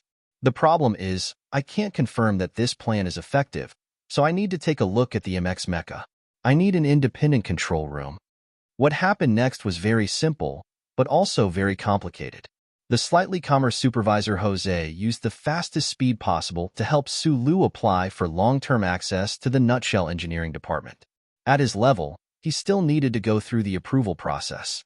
This process took a full 2.5 hours. There was no telling how much time had passed underground. The light was soft, and no one knew if it was already nighttime. After 3 scans by the scanning system, the last bits of information from the chip on the back of his neck were captured. After the authorization was confirmed, the somewhat tired Sulu and his companions came to the front of an underground storeroom together. The alloy door of the storeroom slowly opened. Inside the door was an extremely large space, about 70 meters tall and at least 3,000 square meters in area. The Federation Shell Motor Company was indeed terrifying, actually having the ability to open up such a large space storeroom underground. In contrast to this spacious space, the people seemed particularly small. They boarded the self-propelled flatbed tram and followed the tracks to the deepest part of the storeroom. That was an area separated by a large, super-transparent material. Inside, there was an existence about 6 to 7 meters tall, enveloped within a large blue screen. Sulu looked at that giant statue-like existence. His right hand, which was hanging by his side, could not help but clench lightly. Supervisor Jose said something into the communicator on his wrist. Above the incomparably large storeroom, the faint sound of an electric motor starting could be heard. Zhou looked at Su Li's slightly nervous face beside him and could not help but pat him lightly on the shoulder. At that moment, his admiration for this ordinary-looking fellow had reached the pinnacle. Sulu took a deep breath. The blue screen was slowly being pulled up. A pure white mecha gradually revealed its true appearance in front of everyone. Even though its entire body was covered in dust, and the mecha's abdomen still had terrifying scars from the explosion, that pure, even somewhat holy, whiteness still seeped out, entering everyone's eyes. Sulu narrowed his eyes. At the same time that he felt a sense of awe, he could not help but feel a little strange. Why did such an important, epic-making mecha look so wretched? Behind him, Bai Yulan also slowly raised her head at this time. She looked calmly at the mecha, but a strange feeling welled up in her heart. She was very familiar with it, because nearly a year ago, this white, insufferably arrogant mecha had self-destructed under her control to become what it was before her eyes. Suddenly, a large amount of light blue liquid sprayed out from the roof of the storeroom. Perhaps it was not appropriate to say that it was sprayed, but it was like a rainstorm pouring down from the heavens. The light blue liquid quickly washed away the dust on the mecha's body, revealing the dazzling, cold body of the MX mecha. Like a silver knife, although its edge had been slightly dampened on a killing field, after being washed away, it was still insufferably arrogant.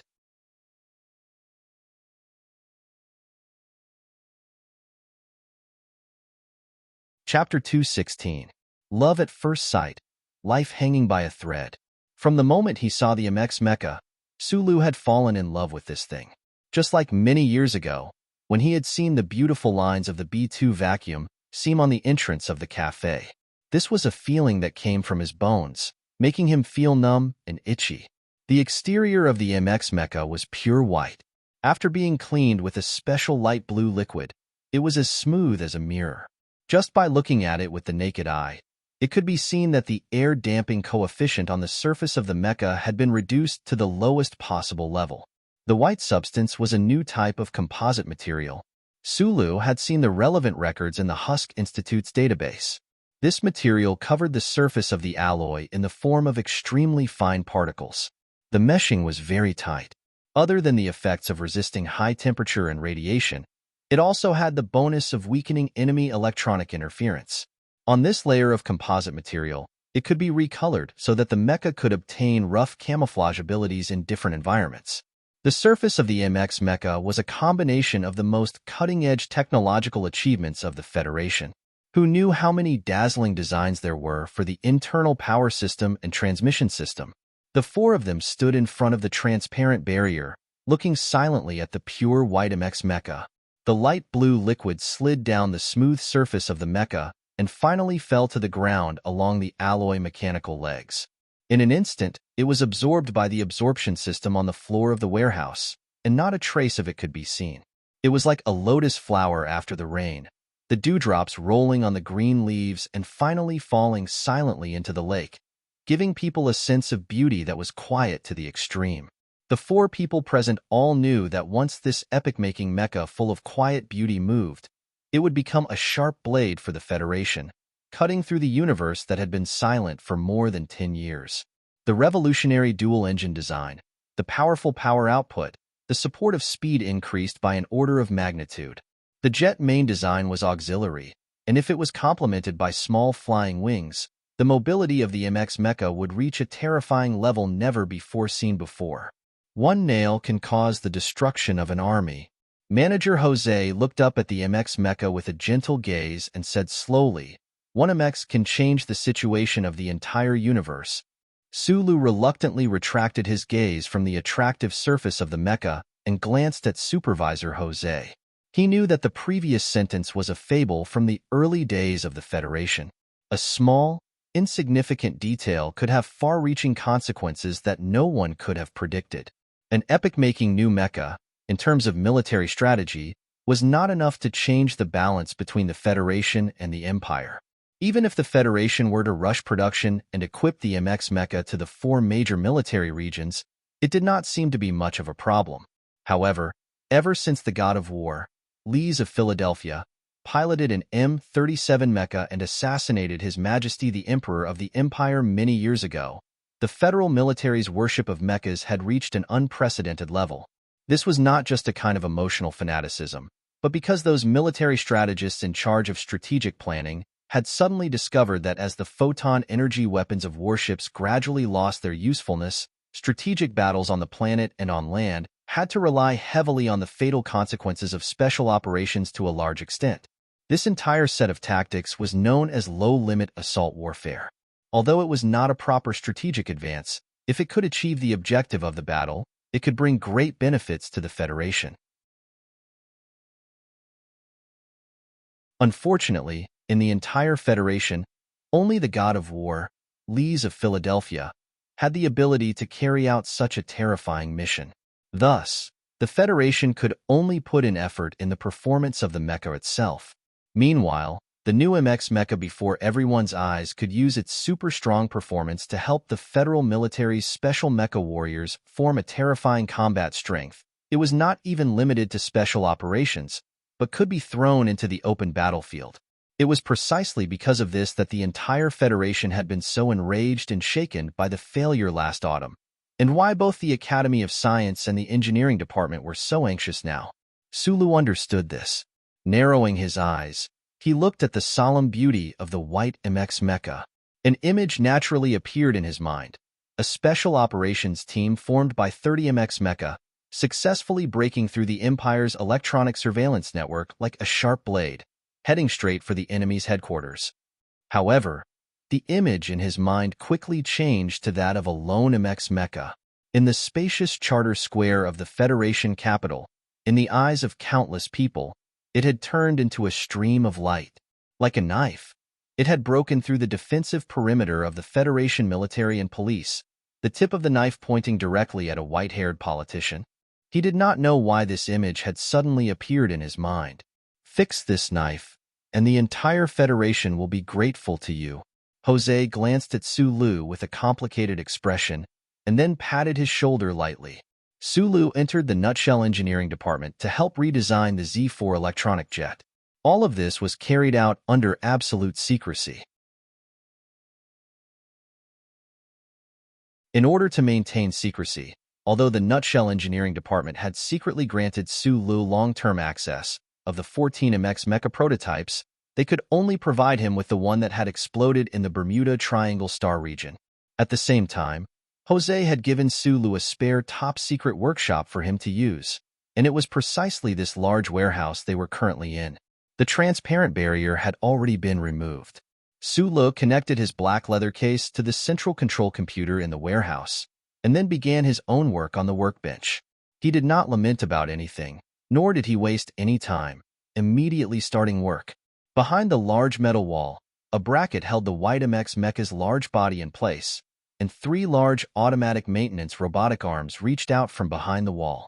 Due to the explosion of the twin engines, the power output of this half-abandoned prototype was completely dependent on the high-voltage power source behind the wall. Bai Yulan stood silently behind Su Lu the entire time. Occasionally, she would lower her head to glance at the complicated blueprints and command inputs on the screen of the workbench. Occasionally, she would raise her head to watch that MX mecha perform some very rigid movements under the command of the data commands.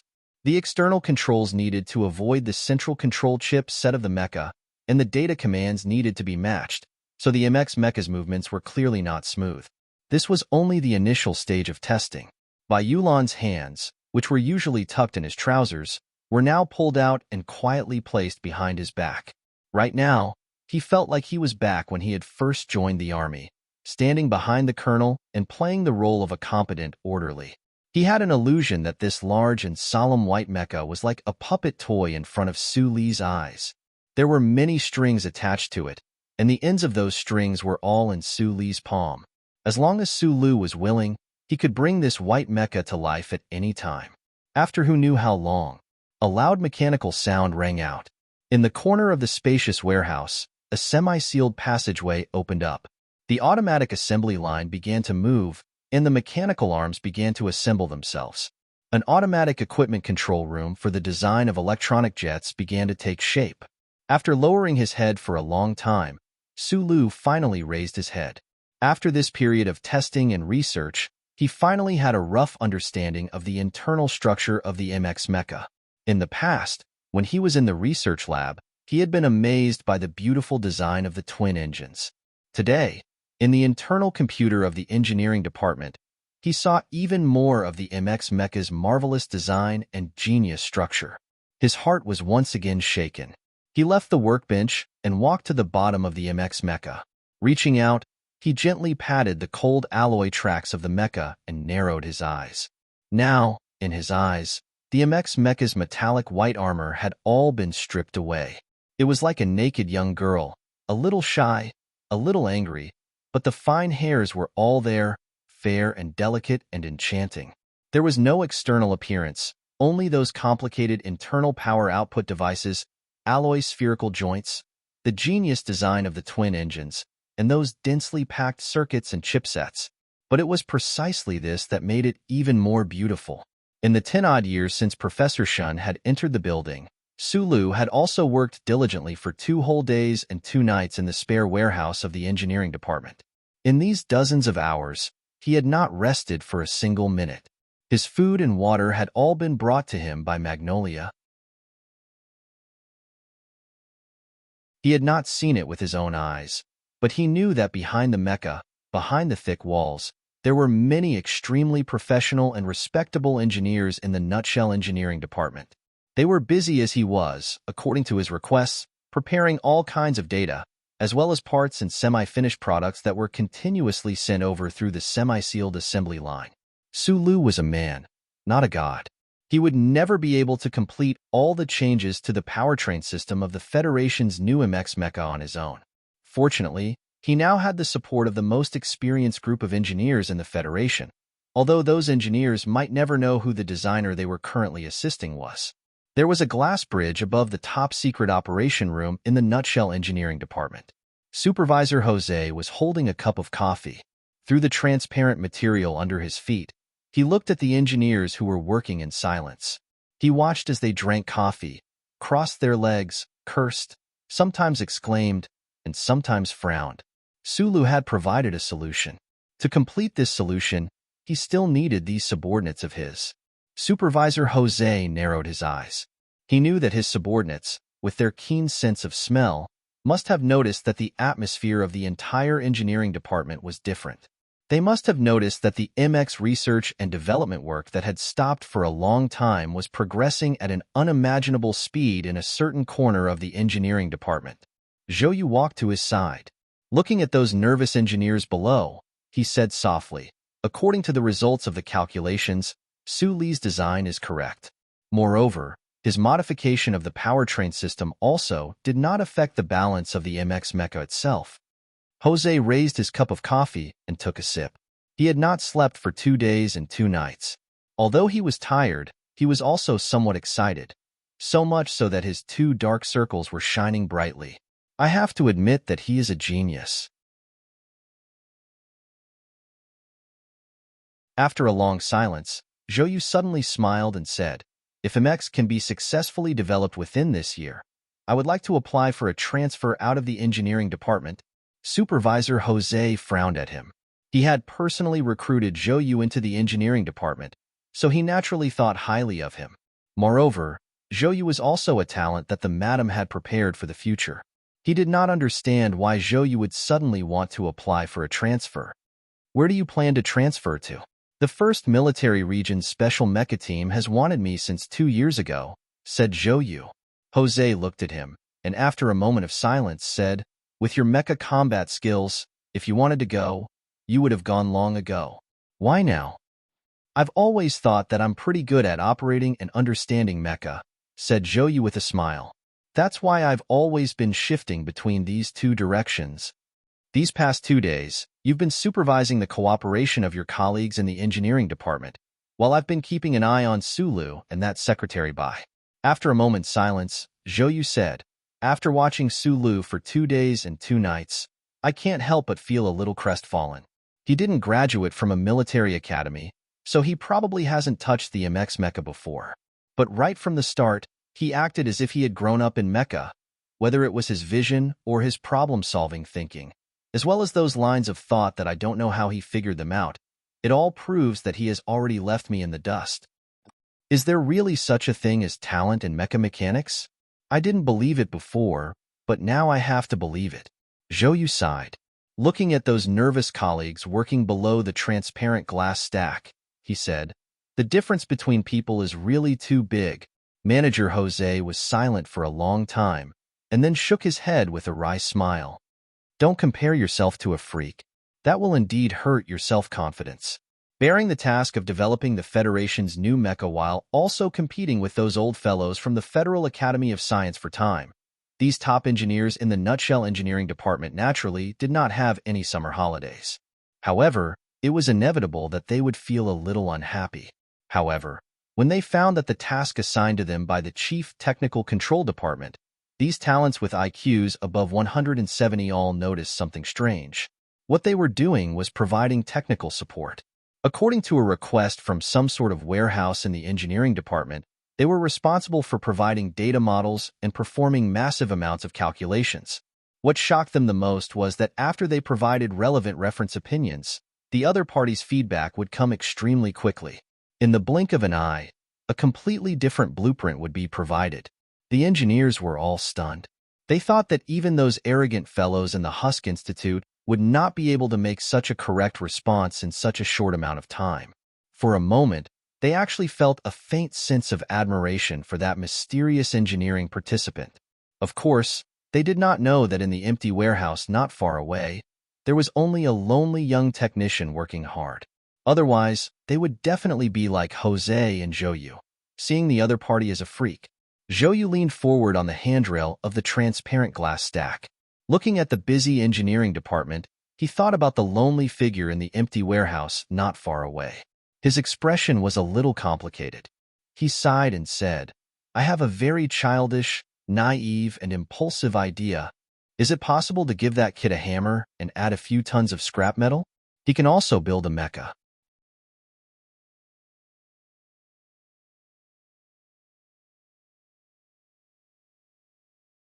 Chapter 217. To be able to use a rusty hammer to smash dozens of tons of scrap metal and create a shiny mecha with rainbow clouds floating on top of it. This kind of person was the creator, not Sulu. Sulu had also swung the peace axe in the Nutshell laboratory. He had also found a mecha central control chip in the garbage in the Donglan district. However, he was still only one person. However, Zhou Sai was not entirely wrong. After all, Sulu was indeed a freak. 2 years ago, When he was escaping from the Donglan district, he was able to repair an M01 mecha from the early 37th century era by relying on simple tools and broken household electrical components in the ancient Bell's waste storage compartment. Although the mecha had only taken one step before it broke into countless parts, almost smashing into the cute little watermelon, it at least proved that Sulu had a natural talent for machinery. This talent had long been recognized by Uncle Fengyu. Sulu from the Donglan district only had a bold and imaginative idea in the field of mechanical repair and the basic skills that he had trained day after day. In the past 2 years, he had studied all the Federation's M37 series mecha blueprints seriously in Section H of the Yue University Library. He had also studied the prototype mecha in Section H1 without rest. At that time, he was already able to use the blueprints in the bracelet to create a small device that could hide from the blue light of the glory of the charter. He was also able to modify the antique simulation system. After entering the Husk Institute, under the guidance of Professor Shin, he was also able to familiarize himself with the theoretical knowledge in the huge and complex database. Most importantly, his mind was filled with countless strange blueprints. Although they were not necessarily practical, the designs were ingenious and were definitely above the Federation standard. So many opportunities, so many hardworking studies, and his natural talent combined to turn an orphan into the freak that shocked the entire Nutshell engineering department. The huge white mecha's body was no longer as solemn and dignified as it used to be. 3 huge automatic mechanical maintenance arms moved slowly and precisely, accompanied by the low sound of motors rotating, the sound of fasteners coming off, and the fine sound of electric welding. Countless components were removed, and new components were reassembled. The joint transmission device was rerouted, and the hidden weapon system was placed on the operating table like the bleeding internal organs of an animal, and it was disregarded by the people. The alloy armor covering the white composite material had already been completely removed, and the large, high-strength frame was exposed to the air. The left half of the MX mecha looked as though it had been hollowed out, looking somewhat terrifying and awkward. The entire MX mecha was now like a giant zombie emperor from the legends, wearing tattered clothes and carrying a heavy, rusty hammer. It seemed as though flesh and blood would fall with every step it took. Sulu raised his head and looked away from the rapidly flashing instructions on the workbench, as well as the technical data sent back by the Nutshell engineering department. He took out a bottle of eye drops from the black leather case and carefully dripped a few drops into his eyes. He closed his eyes and rested for a while. He quickly walked to the front of the operating table and looked up at the MX mecha that had been disassembled by the mechanical arms he controlled. He turned around and whispered something to Bai Yulan. He thought silently for a moment. Then, he climbed up the paved stairs on the side. His movements were very nimble. He only used a few seconds to climb to the midsection of the MX mecha. He carefully passed through the tool head at the front of the giant mechanical arms and stood in the original position of the operating cabin. He looked at the exposed data port and turned around to pat the balance meter hard. Jumping down from the MX mecha, Sulu looked at Bai Yulan and shook his head. Then, he walked back to the work table. Repairing mecha was actually no different from repairing home appliances. This was what Uncle Fengyu had once said. It was difficult to maintain the humidity and temperature in this backup operating room. The level of dust control was also not high enough. However, Sulu did not care about these things. When military mecha were to be placed on the battlefield in the future, they would have to face a harsh and complex environment that was much harsher than the current one. After applying a few more drops of eye drops and rubbing his eyes, Sulu once again walked to Bai Yulan's side. He asked her a few questions and then carefully entered his own commands on the work table. The mechanical arms began to work. The busy engineers not far away also began to work hard at his occasional thought. If this had been the standard M-series mecha of the Federation, Sulu might have finished his work long ago. However, the MX before him was a completely new design. It contained the hard work of countless scientists and engineers over the past decade or so. A mecha was a whole. If he wanted to change the design of the Z4 electronic jet, it would definitely affect the design of the twin engines. In turn, it would change the entire internal structure of the mecha. Sulu did not dare to touch the hard work of the engineers over the past decade. However, He had to admit that the collective wisdom of a group was always so dazzling. Even if he wanted to change it, he would not be able to do so. Thus, he took a different route. With the help of the engineers in charge of developing the MX, he changed the non-core system of the MX to match the new Z4 electronic jet he had designed. Modifying the mecha and redesigning the Z4 electronic jet were two aspects that had to be done simultaneously to complete the Federation's new mecha. When the twin engines were operating at full power, the electronic jet would cause severe deviations in its tracks. Sulu wanted to solve this problem. Luckily, he had Bai Yulan's secretary Bai by his side. This delicate man was one of the few people in the Federation who had personally piloted the MX. He was also the only one who had exploded the MX. With the pilot's first-hand information and his own experience, Suli's new design had become much easier and easier to handle. Day did not know the darkness of night. Sulu did not know either. He did not know how long he had been working in this spacious underground warehouse. He did not feel tired. Instead, he felt slightly excited. Metal, engine oil, these were the most common things. However, they were still used on the newest mecha. The faint smell made him feel very familiar. It was as if he had returned to the control room in the mine. The first step of the work had been completed. Sulu looked at the MX mecha that was still in a terrible state. A sense of satisfaction and pride rose in his heart. He narrowed his eyes, put his hands on his hips, raised his head, and looked at the mecha without moving. A bunch of 5-star knives and other similar tools swung continuously behind his hips. They made a sound like wind chimes. Gradually, they stopped. There was still a long way to go before the final success. Bai Yulan did not need to act as a test pilot now. Thus, in between Suli's hard work, when he did not need to provide pilot advice, he would lean against the chair and sleep for a while. Awoken by the clanging of metal, Bai Yulan quietly looked at Suli's back. She looked at the huge figure of the alloy mecha in front of Sulu. She looked at the bunch of metal objects hanging behind Suli's hips. Her feelings were complicated. She did not know where Sulu had found this bunch of metal tools. These tools clearly could not be used on the MX, but he had hung them behind his hips, swinging awkwardly. Sulu put his hands on his hips and tilted his head back as much as he could.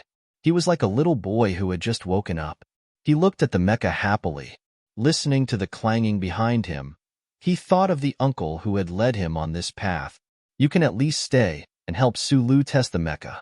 He may be a freak in the field of mecha mechanics, but at least in the field of mecha piloting, not many people can beat you. On the glass bridge, Supervisor Jose comforted Zhou. Zhou laughed bitterly and said, "The delicate man Sulu brought along is called Bai Yulan. He was the original battle supervisor of Whitewater Company's Team 7.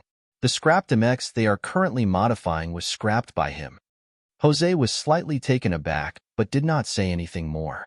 A pilot who could be selected by the federal military to carry out the Bermuda MX experiment mission was undoubtedly extremely outstanding. Since Sulu had brought Bai Yulan along and helped him get temporary authority, it was naturally to prepare for the test in the future. The two of them left the engineering department and came to that spacious storeroom. Even though he had mentally prepared himself, when he saw the MX mecha that had been dismantled to pieces, Supervisor Jose could not help but feel a pang of heartache, even though he knew that his heartache was very unjustified. "You're a freak," Jose said to Sulu with a smile, "and in the future, the entire Federation will know this." Sulu smiled and did not refute this assessment. He said, "The first step of the work has been completed. I will probably be leaving Hong Kong soon." "Are you not going to stay? If you're worried about the other side, I have many ways to transfer you to the engineering department through proper channels." Supervisor Jose looked at him sternly. They were both from the Shell Motor Company, so even the CEO of Whitewater had to respect his authority as the HR supervisor of the engineering department. What he did not understand was why Sulu wanted to leave when the MX modification work was already underway. The modification plan still needs to be continuously revised. The main technical design and calculation work will still be done by the colleagues in the engineering department. Sulu replied, "During this period of time, there is no use for me to stay here. If there are any problems, Zhou can contact me directly." Jose understood that what he said made sense. Today's task was only the preliminary design. To perfect this work, hundreds of engineers in the engineering department would still need to work around the clock. During this period of time, it did not matter whether Sulu was here or not. But subconsciously, Jose did not want to let Sulu leave. He only looked at this young man's calm but determined expression, so he did not say anything. Bai Yulan frowned slightly. She guessed that Sulu was probably stalling for time. But why was he stalling? Supervisor Jose did not notice anything unusual, but he felt it. Sulu glanced at him. If the Nutshell Engineering Department was the first to successfully develop the MX Mecha, it would undoubtedly be a harsh slap to the faces of the bunch of old men at the Federation's Academy of Sciences. The Nutshell Mobility Company, which had been sullen for almost a year, would definitely be able to hold their heads up high. The person who created the MX Mecha would be involved in the presidential election. The contrast between the influence of Senator Pabre's side and that of Senator Ross Macklin's side would cause the Federal Academy of Science to be pushed back, breaking the secret agreement between the two sides. That dean surnamed Lin would probably not stand up to support Macklin's side in spite of his anger. But to Sulu, this kind of ending was far from enough. He treated this world kindly, but if anyone in the Federation crossed his bottom line, he would hold a grudge. For example, Macklin and Dean Lin were both his targets. Although they were high up and extremely far away from him, he believed in the power of technology.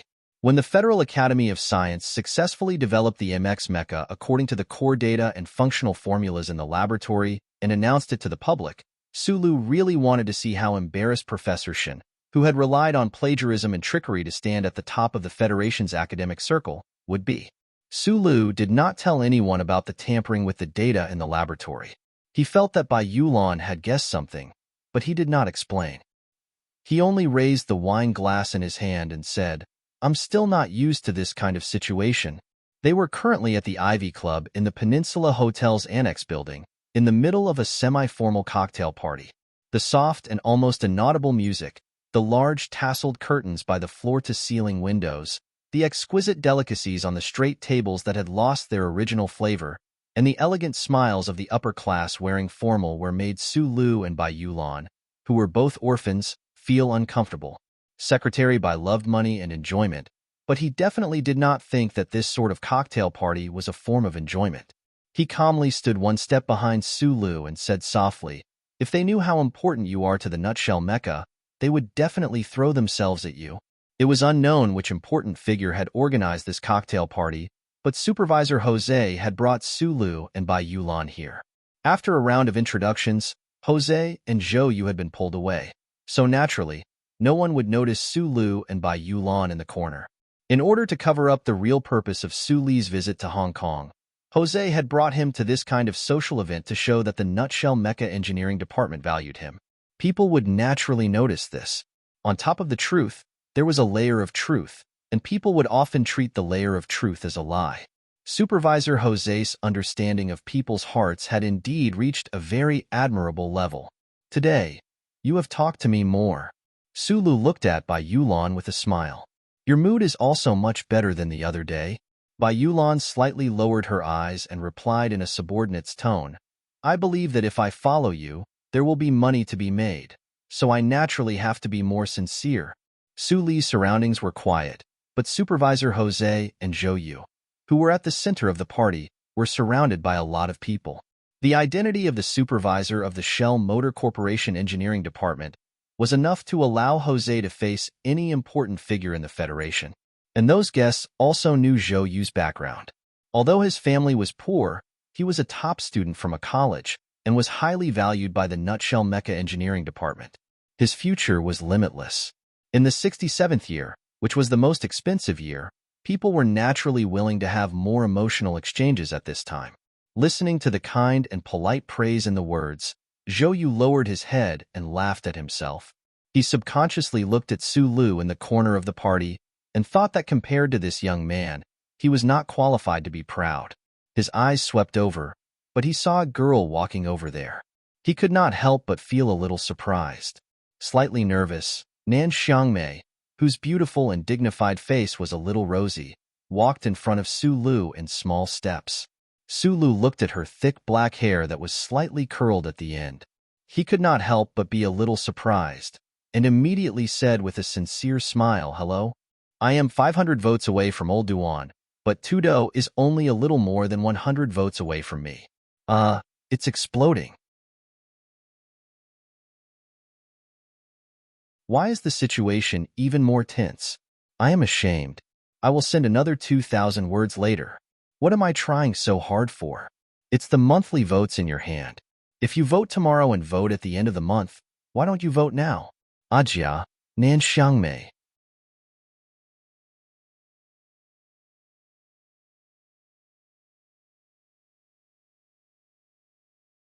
Chapter 218. The Summer Fire Festival was also known as the July Fire Festival. According to ancient customs, passionate men and women would confide in each other during these passionate nights. This custom gradually faded in the history of the Federation, but it was still maintained in some states of the S3 region. After seeing off her good friend Miao Miao at the spaceport, Nan Xiangmei felt a little sad about the separation. In order to calm her emotions, she toured the city for several days. She also stayed at the Peninsula Hotel, but because Su Lu was hiding under the Shell Motor Company these days, the two naturally couldn't see each other. Nan Xiangmei didn't want to attend this banquet because her family had always been low-key. Unlike the Tai family, who judged the situation and kept a low profile, Nan Xiangmei's family had always been strict and rarely allowed their children to appear in public. But this time, for some reason, her father called her and told her to attend this banquet, but didn't explain the reason. Nan Xiangmei's character was like her dignified and beautiful facial features. She followed the rules, was quiet and peaceful, and naturally wouldn't go against her father's wishes. So she came to the banquet and attracted a lot of attention. Her own eyes were attracted by Su Lu.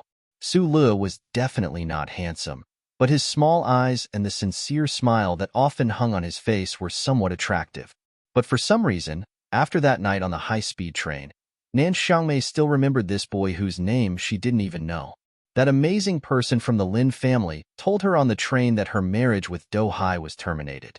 Nan Xiangmei couldn't help but feel relaxed.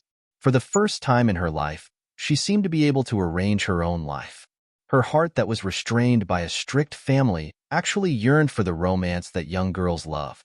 Perhaps it was because of the July wildfire, or perhaps it was because when she was qualified to seek romance, Sula happened to sit beside her and even gave her a hand. So for no reason, Nan Xiangmei had a deep impression of this man with small eyes. Originally, she thought that there was no possibility of seeing him again after they parted, so she was a little lost. But tonight, they met again at the banquet. Is this called fate? Nan Xiangmei thought nervously, and then suddenly appeared in front of Su Lu. She lowered her head slightly and replied softly, "Hello?" Then she looked up and asked seriously, "May I know your name?" Nan Xiangmei was a typical two-eyed beauty. Her face was not very eye-catching, and she was not as cool as Zhou Yu.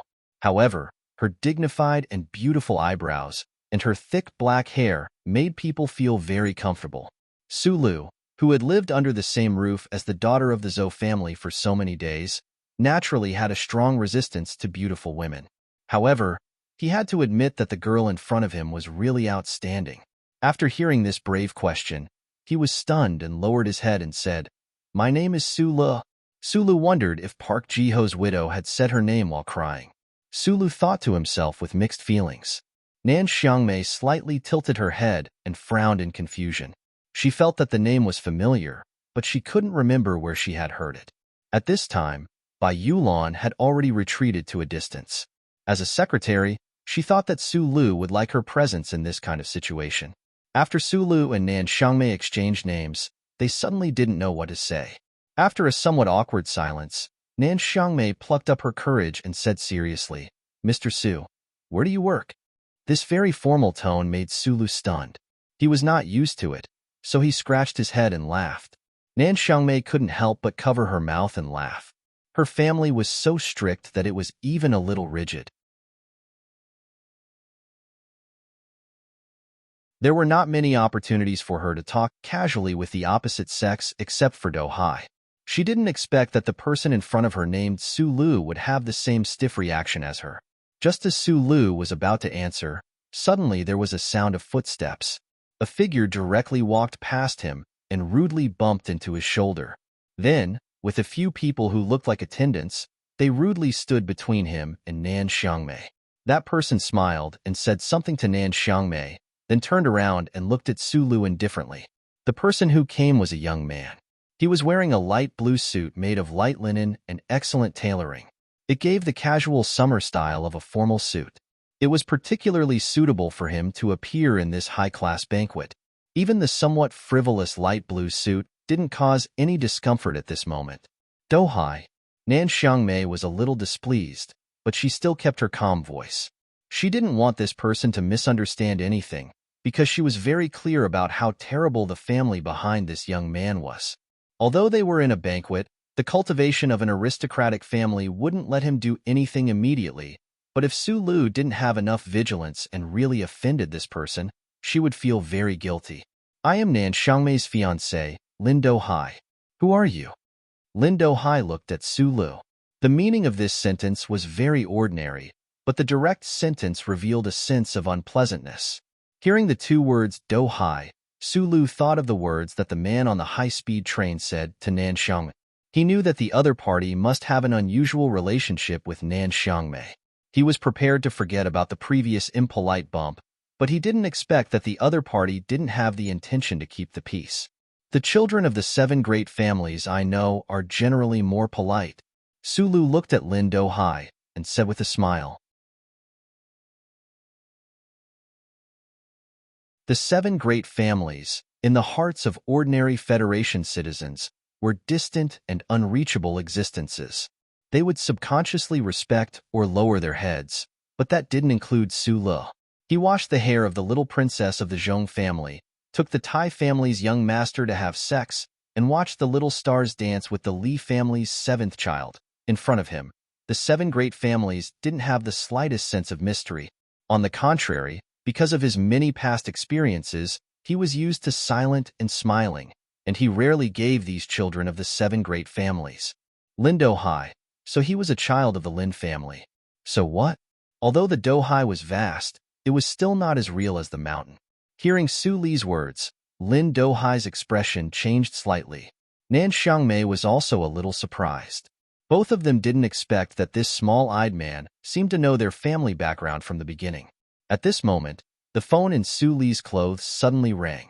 After answering the phone, his expression changed slightly. After a while, he slowly relaxed and asked nervously, "It's good that you're fine. Why did you bring it forward? I'll be right back." After hurriedly saying these 3 sentences, Su Lu nodded to Nan Xiangmei as a sign of respect. Without even looking at Lin Dohai, he walked to the center of the banquet and pulled Zhou Yu out of the crowd. After whispering a few words to him, he quickly left the banquet. Secretary Bai, who was usually quiet and silent, quietly followed behind him. She felt a little strange. Even when entering the core area of the engineering department, Su Lu didn't seem to be so excited and nervous. Who was on the other end of the phone, and what did they say? Lin Dohai looked at the leaving figure and listened to the attendant's words. He couldn't help but feel angry. The children of the aristocratic families were naturally well-mannered, but the other party was just a 3rd-level technical supervisor.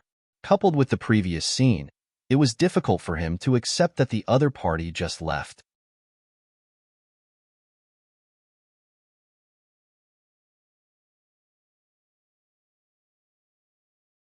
Chapter 219.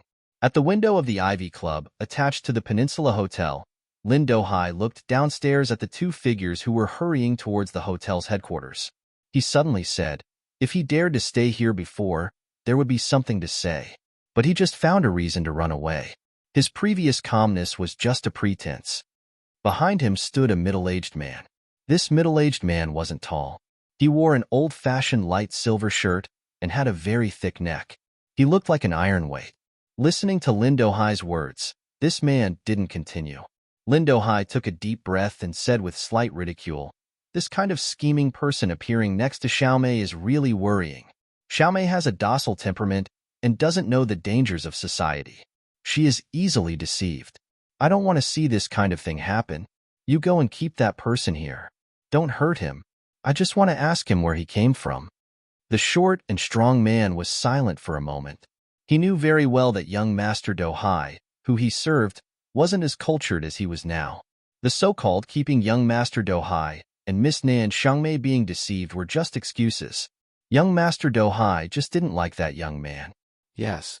The short and strong man bowed his head and answered, but sighed in his heart. What did you ask Uncle Kong to do? Nan Xiangmei walked to Lin Do Hai's side and seriously stared into his eyes. At this time, the banquet was still going on. Although most people in the banquet didn't know the true identity of Lin Do Hai and Nan Xiangmei, they could sense that this young man and woman had extraordinary family backgrounds. No one rashly came forward to disturb them. Uncle Kong was the short and strong man beside Lin Do Hai. The Lin family and the Nan family were old friends. Nan Xiangmei was very clear about Uncle Kong's terrifying strength. Seeing Uncle Kong being ordered to leave by Lin Do Hai, she couldn't help but begin to worry about the young man called Su Liu. Lin Do Hai turned his head and looked at her with a smile. You are my fiancée. I have always taken pity on you. Please respect me. Not all the big shots in the Federation were as deep as the sea. Many of them were just lucky guys. As one of the 7 great families of the Federation, the Lin family naturally wasn't a family that relied on dumb luck. However, although this young Master Do Hai had the word Hai in his name, he wasn't very shrewd. Lin Do Hai had always been incomparably jealous, envious, worshipping, and hating his own brother who had betrayed his family. All these years, he would only see his brother once every 2 or 3 years, but he would always subconsciously learn from him and be influenced by him. Unfortunately, the forest was so big that there were all kinds of birds, not to mention stupid birds. Lin Do Hai tried to imitate his brother's tiger roar in the mountain forest, but he wasn't affected by it at all. He pretended to be calm, but there was a hint of helplessness and instability like a cat. Nan Xiangmei quietly looked at him and slowly lowered her head. With a trace of guilt, she said, I didn't know that father wanted me to attend this banquet because you wanted to come. There was a hint of panic in Lin Do Hai's eyes.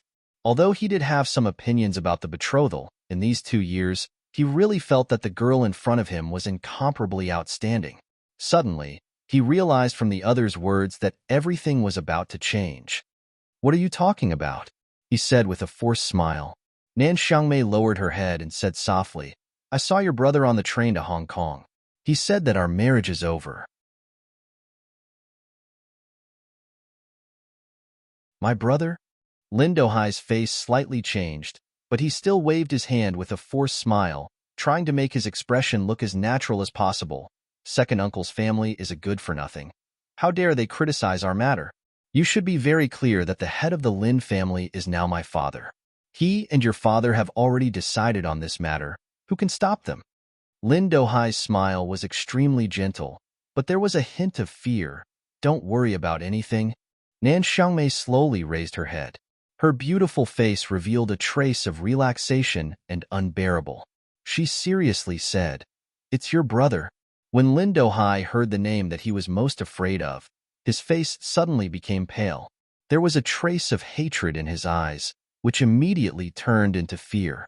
He stared at Nan Xiangmei in a daze, not knowing what to say. Our matter has nothing to do with the person who left earlier. I've only met him twice. Nan Xiangmei sincerely said, You let Uncle Kong come back? Lin Do Hai's face showed a trace of a bitter smile. He didn't understand why his elder brother, who had long betrayed the family and cut ties with the family circle, suddenly went to see Nan Xiangmei. He also didn't know why his elder brother suddenly said those words to Nan Xiangmei. But he knew that although his father had angrily cut off the relationship with his elder brother, in his father's heart, his elder brother's position was far more important than his own. In order to welcome back his elder brother, his father was willing to do anything, but his elder brother disdained him. Now that his elder brother had spoken about his marriage, even if his father was angry, he must respect his opinion. Who told that person to be called Lin Banshan? Lin Do Hai lowered his head. He had never felt so defeated in his life. He immediately clenched his fist and said, He can control our marriage, but can he control who I teach? Knowing that Su Lu had something urgent to deal with, Bai Yulan booked the nearest night flight and also bought herself a high-speed train ticket back to the capital special district overnight. He was responsible for leaving with the silent black suitcase, so it was inconvenient for him to take the plane. After packing their luggage in the room on the top floor of the Peninsula Hotel, Sulu and Bai Yulan walked out of the magnificent hotel lobby and waited for the car that the hotel had called for them. Suli's face didn't have the usual calmness at this time. He was slightly nervous. Bai Yulan glanced at the side of his face and lightly stepped forward. Standing beside him, she asked softly, "Since you know that the other party is the young master of the Lin family, you shouldn't be so direct with your words." Bai Yulan was currently playing the role of a secretary. In addition to booking tickets, she naturally had to help Sulu analyze the situation. He was a person with good professional ethics and was also a very sensitive person. He had long noticed that after the news in Sector S2, whether it was in the underground workshop of the Nutshell Engineering Department or at the previous cocktail party, Sulu and the young man with the sincere smile from the Whitewater Company had gradually distanced themselves from each other. He didn't know what had caused a subtle change in Suli's state of mind, but he thought it was a welcome change. In order to climb up in the strange world of the Federation, blindly being sincere was the style of a commoner. After all, it's a cocktail party. The children of aristocratic families have to pay attention to manners. The taxi called by the hotel would arrive in 3 minutes. Sulu subconsciously touched his pocket. After thinking about it, he didn't take out a cigarette. Bai Yulan didn't say anything else. Since he had accepted the 20 million, he had to do the 20 million thing. He was gradually discovering Suli's background and Suli's strength. And the more he discovered, the more shocked he was. Although he still looked calm on the surface, his emotions were already there. When he had checked out at the Peninsula Hotel, Bai Yulan found out that Sulu wasn't a rich person. To be more precise, Sulu himself didn't have much money left. This fact made him sigh with emotion that he did not show on his face. If a person had 200 million Federation dollars and gave Bai Yulan 20 million, he would work very hard. But this young man only had 20 million, and he gave it all to him without any questioning or supervision. What should he do? Bai Yulan couldn't think clearly for a moment.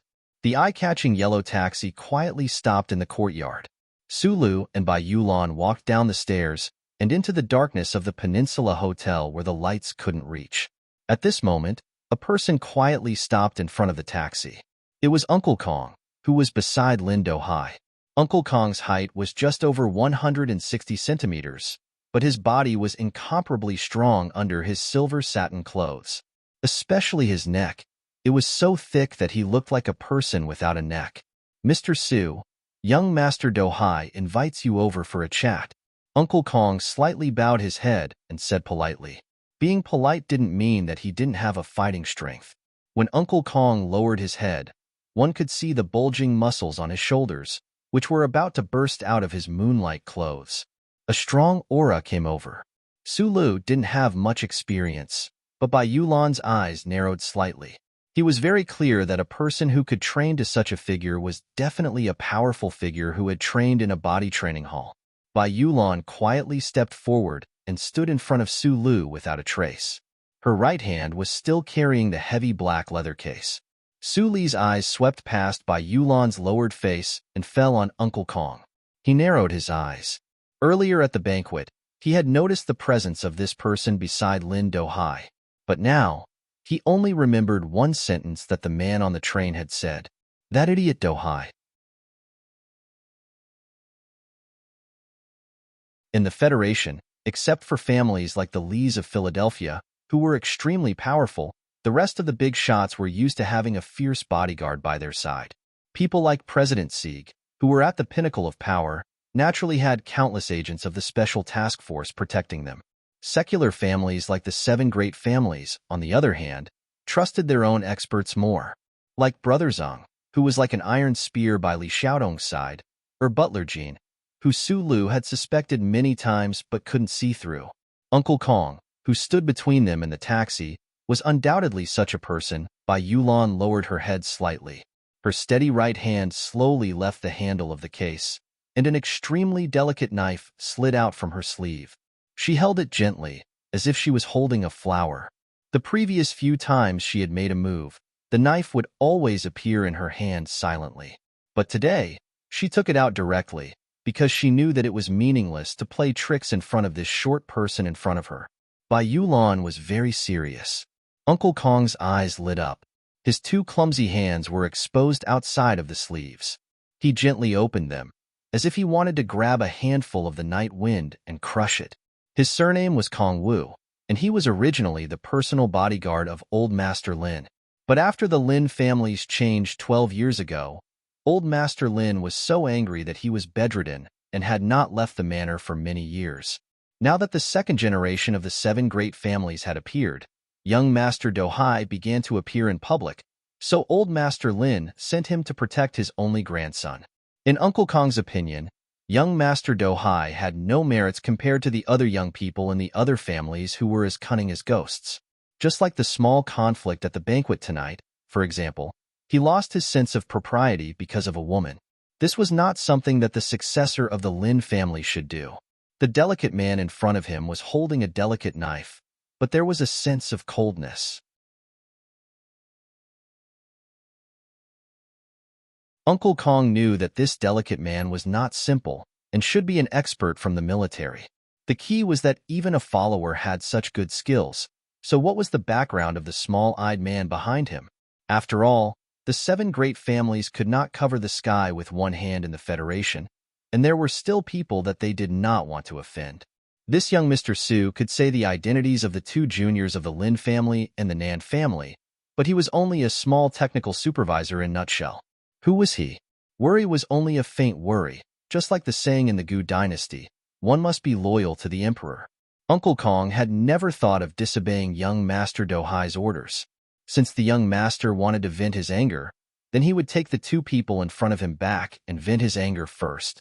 As for any trouble after that, the elders of the Lin family would naturally come forward to appease them. At this moment, Sulu suddenly said, "I don't want to offend Lin Banshan." From the moment he knew that young Master Dohai was from the Lin family, Sulu began to guess the true identity of the middle-aged man on the train, and a name was on the verge of appearing. At this time, the scene was at daggers drawn, and if he did not agree to the other party's request, there would be a conflict. The problem was that the current Sulu might not care about the 7 great families of the Federation, but he always had some inexplicable fear and respect for the name Lin Banshan. Uncle Kong was silent for a while, then suddenly laughed in a low voice. "This matter has nothing to do with young Master Banshan."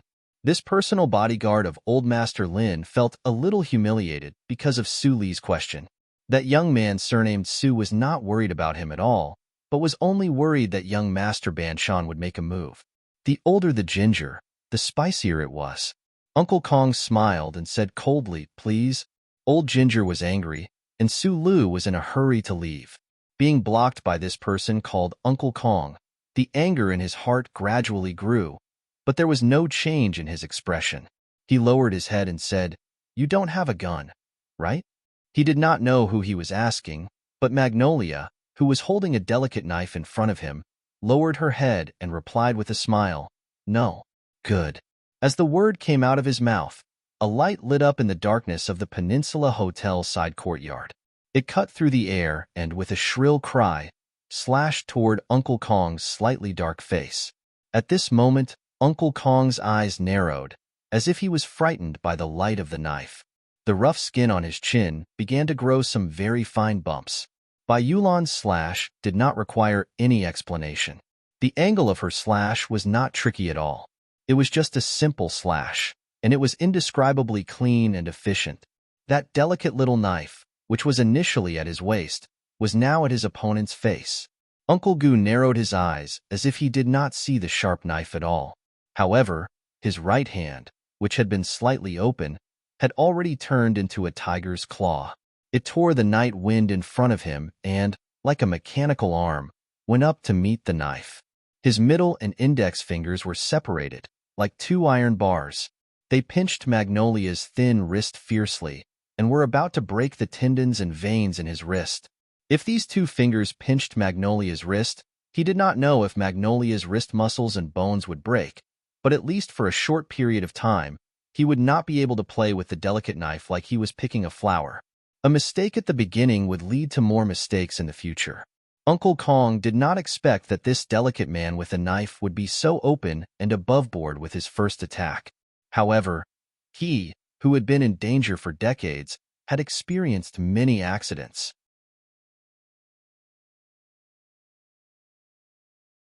With a muffled groan, he used his powerful strength to take the initiative. However, the situation changed because Uncle Kong found that his fingers, which had been trained to pinch steel balls, could not pinch that thin wrist. The muscles in Magnolia's wrist tightened and loosened in an instant. The surface of Magnolia's wrist became slippery as if it was smeared with a layer of oil. If Magnolia moved forward at this time, Uncle Kong's iron fingers could still pinch the muscles on his forearm. The problem was that, from the beginning, Magnolia was not thinking about moving forward, but retreating. A strange smile flashed across his slightly lowered face. He took a step back and retreated. His nickname was Magnolia Oil. Uncle Kong's eyes were still narrowed. He suddenly felt that this delicate man in front of him was somewhat interesting. He was obviously a cold-blooded expert in the army, but he did not seek to win. From the beginning, he was thinking of a way out. How did this kind of person cultivate such a calm, killing intent? He suddenly felt that something was wrong. His thick left leg took a step forward, and with a poof, a few tears appeared on his trousers. His iron claw-like hand was still clasping by Yulan's wrist, and he was ready to exert force. At this moment, another muffled sound rang out, but it didn't ring out from Uncle Kong's leg. Instead, it rang out in the quiet garden, on the ground. Moreover, the sound was so close that it was somewhat frightening.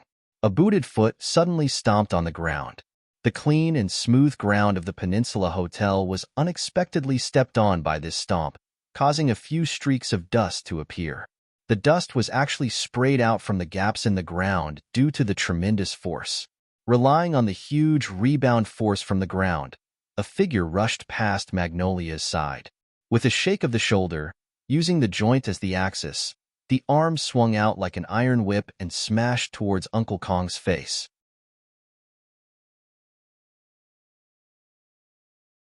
The moment the stomping sound was heard, Uncle Kong knew where he was wrong. All his attention was on the delicate man who was playing with the knife. He completely forgot that there was a Mr. Su behind the delicate man. In his opinion, this Mr. Su was either a member of some family with a different surname, or the son of some big shot in the political world. Because of some hobby, he became one of those pale-faced, skinny researchers in the Nutshell Mobile Company. Who would have thought that this Mr. Su was actually so fierce? Su Li's body did not look very strong, but when he smashed down with his arm, his whole body looked so valiant. The young man was in a hurry to leave, to see the most beautiful new life in the world, but his path was blocked by someone. So he was angry, but he held it in. It was only when Bai Yulan made the first move that he quietly found the best opportunity to make his move. Under the night sky of Harbor City in July, his arm was like a meteor falling from the sky, as if it was going to burn everything.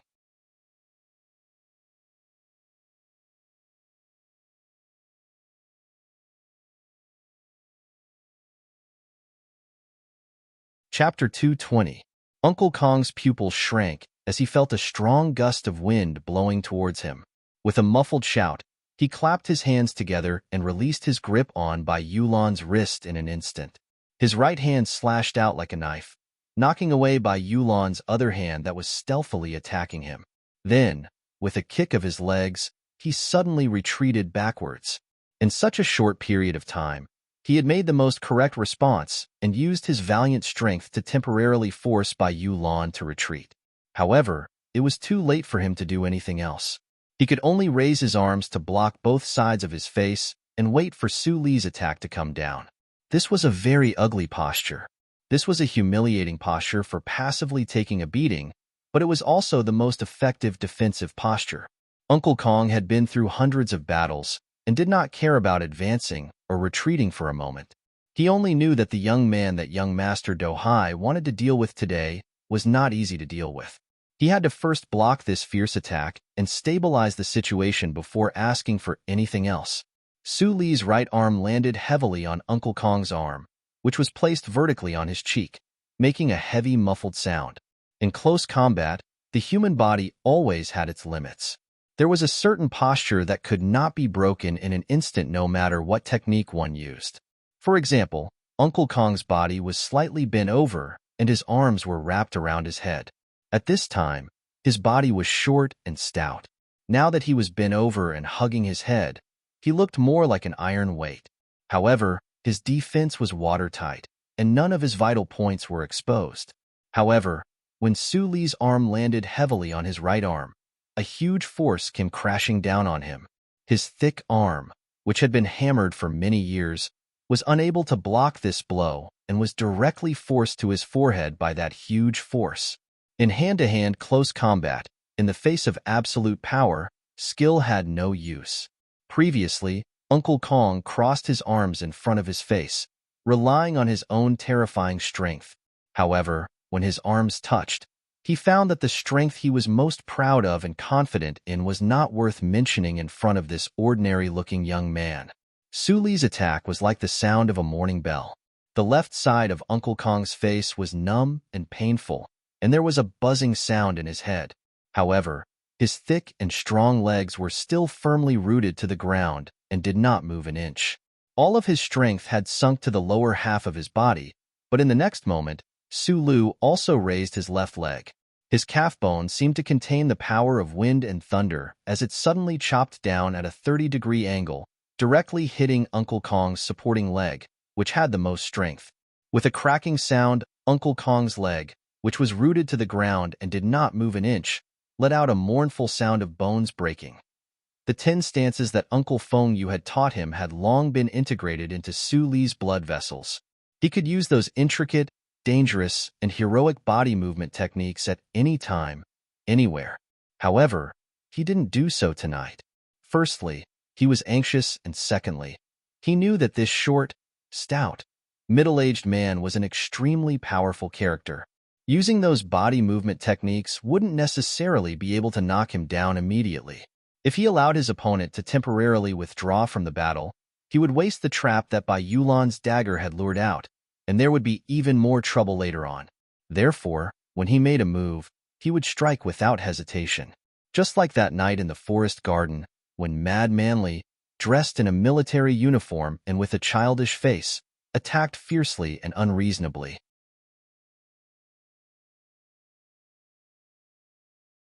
Then, he kicked out with his leg, just like that year on the ancient bell, when the chubby captain with a harmless smile on his face suddenly focused and attacked with wind and thunder. Su Lu was a person who liked to ponder.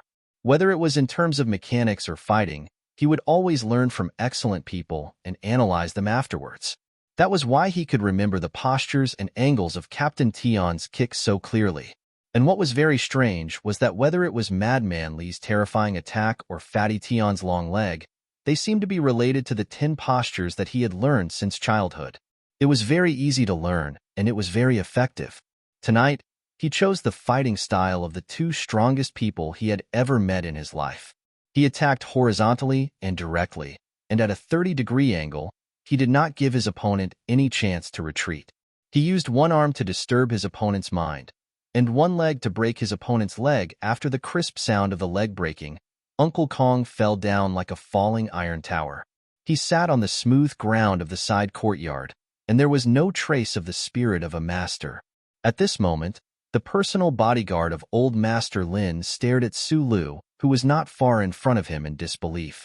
His face was pale, and he seemed to have thought of something. He had completely forgotten the pain of his broken leg.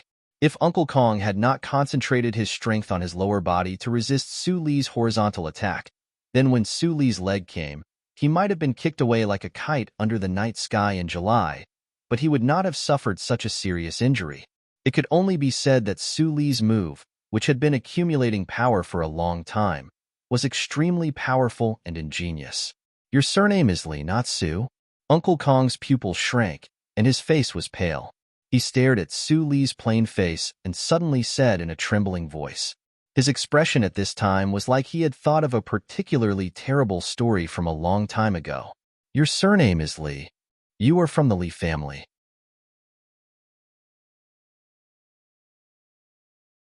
Listening to Uncle Kong's mournful voice, Su Lu was startled.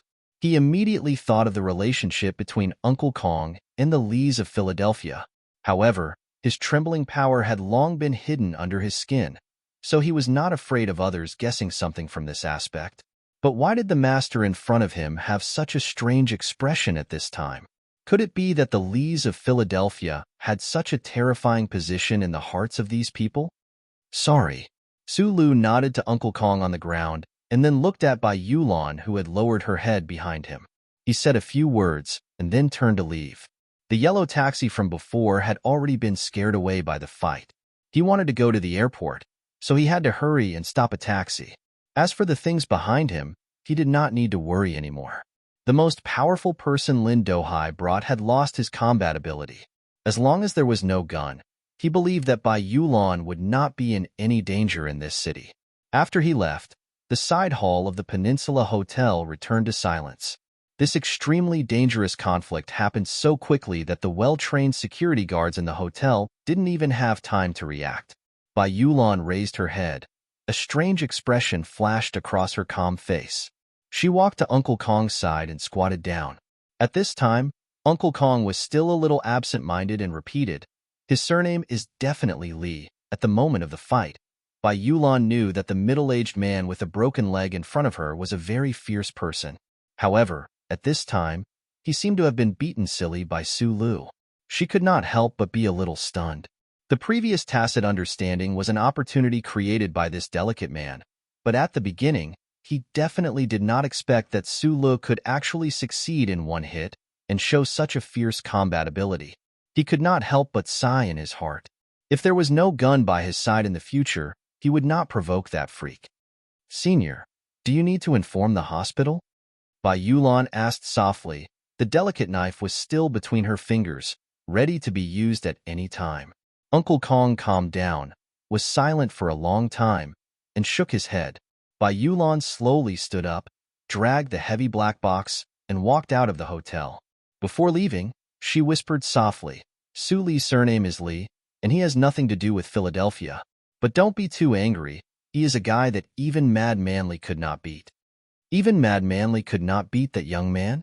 Hearing this, Uncle Kong's eyes seemed a little perplexed. He looked at Bai Yulan's back as she disappeared into the night.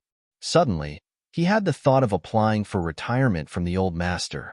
This was no longer their era. The summer fire festival holiday was coming to an end, and the people of the Federation were in a hurry to go home and prepare for work.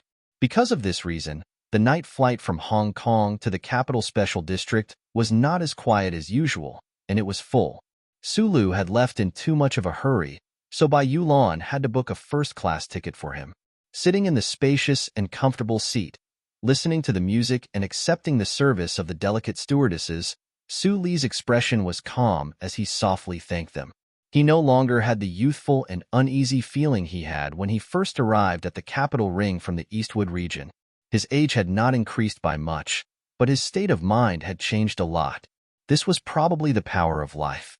A movie about the Enterprise was playing on the screen, but for the first time, Sulu did not look at the purple-haired girl. Instead, he turned his head to look out the window. He did not think about the conflict at the Peninsula Hotel, nor did he think about the MX Mecca that had made him forget to eat and sleep for the past few days. The plane gradually descended.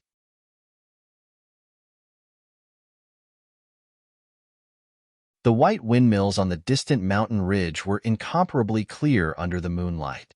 The windmills slowly rotated. Together with the light-absorbing materials all over the capital, they provided most of the energy required by the city.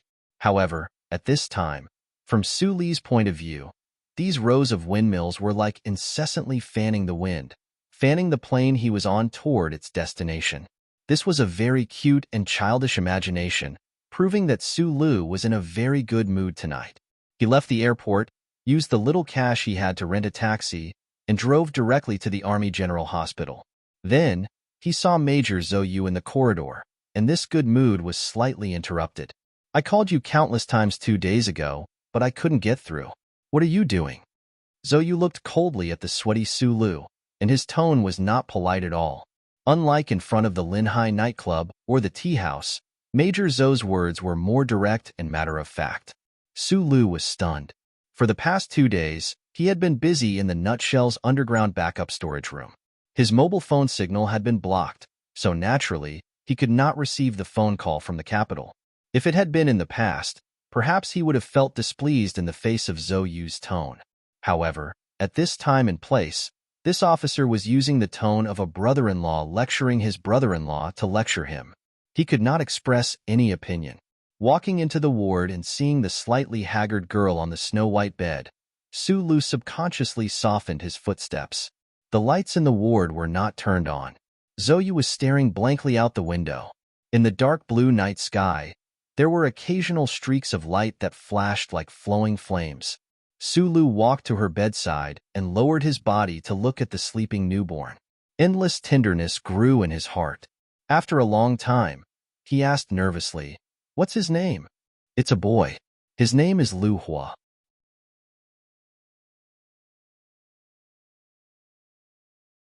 Zhou Yu turned her head and looked at him quietly. She replied with a smile.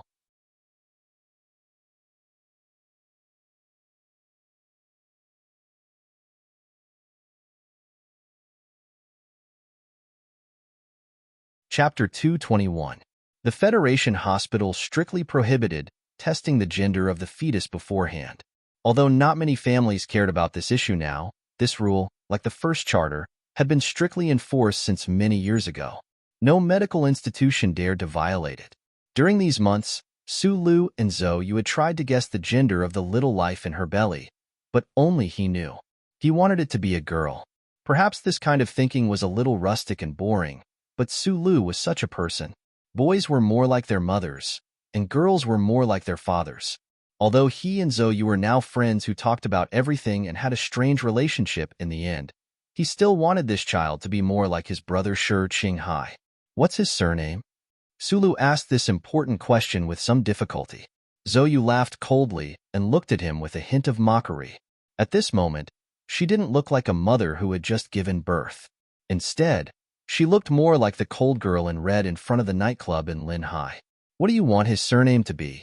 Su Lu lowered his head and didn't say anything. Only at this moment did he understand how unfair it was to Zhou Yu that he wanted to leave his bloodline for Mr. Shi. "Fill in your name in the father column. This can always be changed. As for the surname, use mine for the time being." After 2 days of rest, Zhou Yu's spirit was much better than when she had just given birth. That was why she had the energy to stare at the streaks of fire in the night sky outside the window. July was the summer of Planet S1. The small celestial bodies in the galaxy would rush into the orbit of Planet S1 like moths to a flame. They would rush into the atmosphere and become a dense meteor shower. Zhou Liuhua? Shi Liuhua? Su Liuhua? Su Lu scratched his head and freely combined the 3 surnames with the name Liuhua. He always felt that it didn't sound good. However, the faint knife scar under Zhou Yu's cheek reminded him that this unmarried mother had courage and determination that no one could match. She might have named her child on a whim, but no one could change her mind. The newborn baby suddenly moved. Zhou Yu looked nervous. She held the baby in her arms, untied her clothes, and began to feed the baby. Su Lu watched quietly from the side. He had no intention of avoiding it. He watched as the girl's abdomen gradually swelled. He watched as this little life grew. Although he was not the child's biological father, deep in his heart, there was still a feeling of gentleness. His relationship with Zhou Yu was very strange. There was no romantic relationship between the two of them, but they seemed to be able to reveal their truest thoughts to each other. Just like at this moment, he forgot to avoid it. Zhou Yu didn't seem to have any extra thoughts of being shy. In Su Li's eyes, this girl was just a mother, not a woman. In Zhou Yu's eyes, Su Lu was more like a close friend, not a man. The child had already been born and needed a father. The Zhou family couldn't allow such a life to exist without a name. Su Lu gently clenched his fist and asked softly, "What should we do next?" Hearing this, Zhou Yu still turned her body slightly, but there was a trace of coldness on her face. She said mockingly, "Marrying a blockhead like you is not the life I imagined." Su Lu knew that she was speaking the truth. He shrugged helplessly and couldn't say anything else. At this moment, the door of the ward opened and a nurse walked in. She tilted her head slightly and looked at Su Lu. She exhaled heavily and said, "You're Su Lu?" Like a prisoner, Sulu rubbed his hands nervously, stood up, and nodded. Your wife is giving birth. Where have you been these past few days? Do you know how many things you have to do? The nurse, who was in her 30s, looked at Sulu with furrowed brows.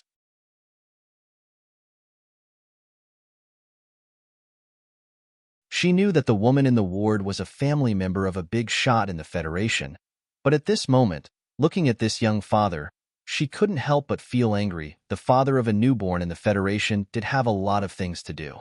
Sulu carried the child and walked towards the end of the corridor under the nurse's guidance. At the end of the corridor was a small pink room full of fairy tale colors. However, in the middle of the room, there was a room that seemed to stand out. Sulu glanced at Zhou Yu's citizen number on the electronic form. After a moment of silence, he wrote down his own citizen number. The newborn baby was put on an identification ankle bracelet and was carried into the pink room by the nurse. He leaned against the transparent glass window and looked at everything in the room nervously. This was a room that every hospital in the Federation had. Other than the birth parents of the newborn, no one else could go near this room. The newborn baby, who seemed a little uncomfortable because of the interruption of breastfeeding, lay on the soft blanket and moved the red carrot's arms and the white carrot's legs with some difficulty. It had no idea what was hidden under the blanket and on the workbench. Sulu looked at this scene nervously. He knew that when he was born, he had also gone through this procedure. Moreover, everyone in the Federation was already used to this. However, he, who had experienced so many things, was the one and only existence in the Federation. Therefore, he felt endless worry. Time passed very quickly. The newborn, who had been named Lu Hua, was carried out by the nurse. Sulu immediately looked at the skin on the back of the little guy's neck. However, he did not see any wound. He hugged the child tightly, as if someone wanted to take him away. The child started crying. Sulu hugged him even tighter. He stared into the nurse's eyes and said, "Why is he crying?" "Because you are hugging him too tightly."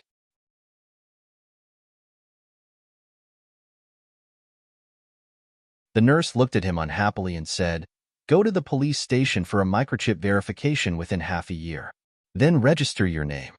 Sulu asked curiously, Are you also a staff member of the Bureau of Proclamation?" The nurse ignored him. Sulu could only carry the child alone and walk along the long corridor to the ward.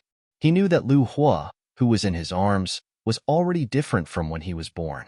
A brand new microchip had been implanted behind his neck. Sulu subconsciously felt a chill.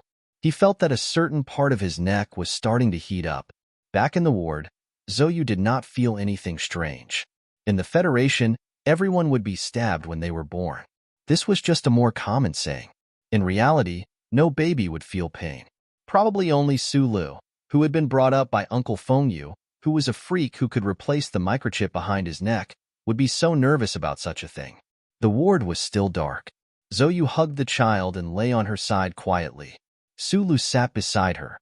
After a long silence, Zhou Yu suddenly said in a low voice, "I don't know if that person is still alive." Sulu knew who she was asking about. Perhaps Zhou Yu and Shi Qinghai did not have any feelings for each other. However, she had a child now. An unmarried mother who had just given birth was the most sensitive and vulnerable time. Sulu looked at the girl's messy hair. Suddenly, his heart ached. He said very seriously, "Don't worry. I will find him. Trust me." July's Lu Hua, a blind date. Zhou Yu looked at the Lu Hua outside the window. It was not for the man she had met in the Golden Wind, nor was it for Sulu, nor was it for Taizo. She did not know why, but she suddenly felt like crying.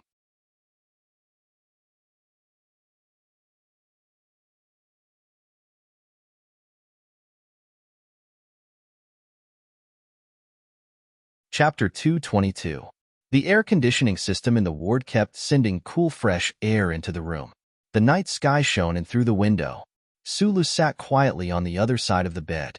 He smiled and thought to himself that she was indeed the daughter of a minister. The delivery room actually had a hint of nature. Zhou Yu's back was facing him now. The soft silk blanket was draped around her waist. Her hair, which was like a waterfall in the past, had already turned back to black. It was carefully tied up and draped over the snow-white pillow. The contrast between black and white revealed a trace of quiet elegance. Sulu looked at her and thought to himself that this was her true age. It was just that she was so young, but had already become a mother. He could vaguely feel that the other party's feelings were somewhat complicated. Unable to see the girl crying silently, Sulu felt a little tired after the joy.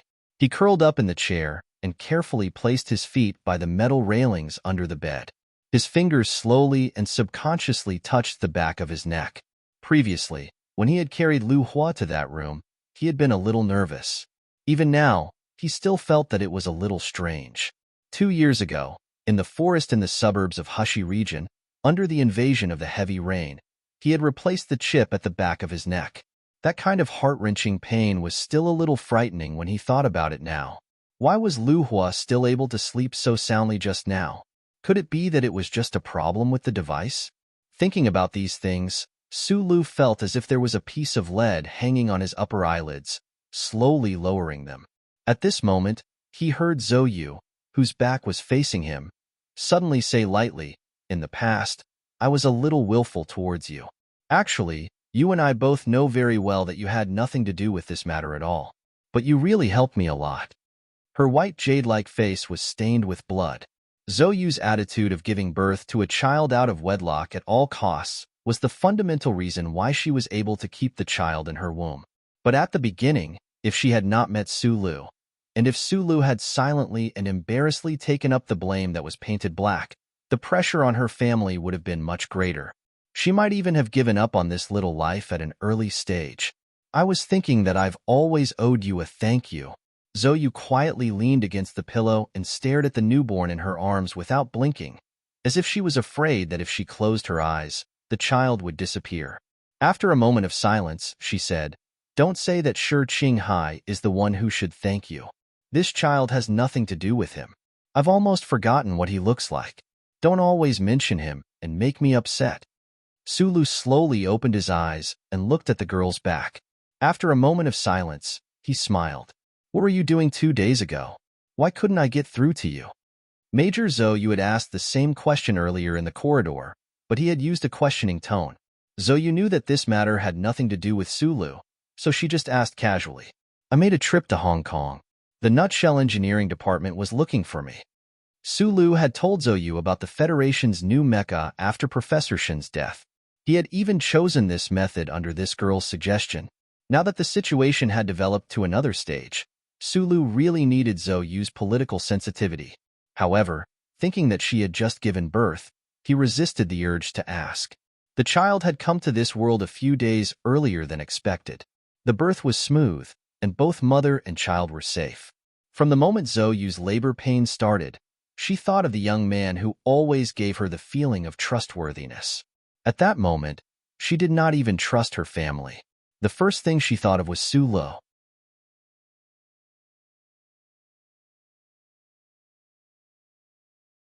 This kind of trust and reliance was probably built up during her most helpless moments. She knew Su Li's personality, so when the call did not go through, she knew very well that something very important must have happened to Su Lu. Right now, hearing Su Lu mention the Nutshell Engineering Department, she vaguely guessed something. However, even though she was not sleepy at the moment, she was still a little tired, so she decided to discuss this matter later. "Sometimes, I really feel like you're a good guy." Zhou Yu curled her body slightly, her back facing him, and said sarcastically, "No woman would like this kind of personality." Having lived together in the apartment for so many days, Sulu had long gotten used to Zhou Yu's sharp and merciless tone. Hearing these words, he was somewhat unnaturally reminded of the girl he had met in Hong Kong, Nan Xiangmei. That beautiful and quiet girl seemed to have some feelings for him. He scratched his head awkwardly. He felt that this thought of his was a little unbelievable and laughed self-deprecatingly. "There's actually a sense of pride in your laughter?" Zhou Yu gently stroked the newborn's soft head, turned around curiously, and said with a frown, "Looks like your personality has changed a lot. What happened?" The delicate secretary Bai had also keenly noticed this before. Unknowingly, Su Li's personality had indeed changed a lot compared to when he first came to the capital ring, But what really made him take off his mask and become more and more like an orphan of Donglin were a few things that had happened recently. In the past, he was most afraid of the omnipotent federal central computer of the Bureau of Proclamation, but now, that great existence seemed to have already invaded his brain and did not ask the Federation government to arrest him.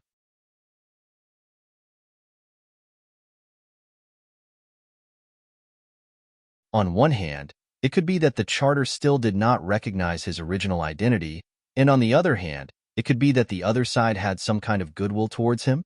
Su Lu would think about these fairy tale-like benefits, but he also knew that he was already a dead horse. If that was the case, why should he worry? Then there was the terrorist attack at the concert, the MX Mecha in the engineering department, and that extremely arrogant back view of Lin Banshan on the train, which instead made him seem incomparably open-minded and as quiet as the sky. These few things made Su Lu shed his great fear, strengthened his resolve, increased his confidence, and found the emotion of appreciation. After all, he was just a young man who had just turned 20. Perhaps he would always be that youth on the inside, but on the outside, he would gradually become more mature, more confident, and gradually show a kind of delightful frivolity at the right time. At this moment, Su Li's cell phone in his clothes suddenly rang. It was an email, and the sender was extremely unfamiliar. He subconsciously pressed the check button, but what greeted him was a line of lyrics about the song 27 Glasses of Wine. He abruptly stood up, his gaze moving from the phone to Zhou Yu's face, and quickly left the ward. Zhou Yu was slightly startled. She thought that he had some urgent matter and didn't want to disturb her rest, so she didn't pay him any mind. It was only a few steps to the door of the ward, and in the time it took to walk, Su Lu had already used his fastest speed to reply a few words. He was worried that the other party would be like in the past, discarding a number in a few seconds and then never being able to find him again. His reply was very simple, but he believed that he would definitely be able to contact the other party again. Zhou Yu gave birth to a son for you. Standing in the dim light outside the ward, the cell phone in his hand never rang again. Su Lu knew that the rascal prince must have disappeared into the sea of people in the Federation again. He couldn't help but feel a faint sense of loss. When he thought of Zhou Yu and the newborn in the ward, he felt even more resentment towards the other party, but he immediately understood that this resentment was completely unreasonable. As long as the Bureau of Proclamation didn't actively track down Shi Qinghai, no one would be able to find him. The handsome man who always made him extremely dirty had graduated from the first military academy with the highest score, and had undergone dual professional training from both the anti-government army and the Federation Investigation Bureau. This kind of person could always become a shadow if he wanted to, and could only be vaguely felt, but could never be found. Why did Shi Qinghai contact him at this time of all times? Su Lu just thought of this question. He lowered his head to look at the screen, but there was nothing special in the email, just a few lyrics and a small attachment. Su Lu stared at the attachment, knowing that this was the problem. However, the workstation that could completely block wireless signals was still in Hong Kong, so he was very careful not to download the attachment to his phone. Walking back to the ward, he stared blankly at Zhou Yu's closed eyes. Looking at the girl's slightly chubby, pale, and haggard face, he didn't know if he should tell her that the child's father had appeared again. This one was a port city in the southernmost part of South Kazhou. Due to its proximity to the equator, the summer nights here were hotter than those in the capital or port cities. Fortunately, this small town had a sea breeze all year round, and there were no rows of tall buildings that concealed the heat. Therefore, the night in this small town had a faint trace of sweet coolness that penetrated the heart and lungs. Shi Qinghai was wearing a very large floral shirt and a pair of beach shorts.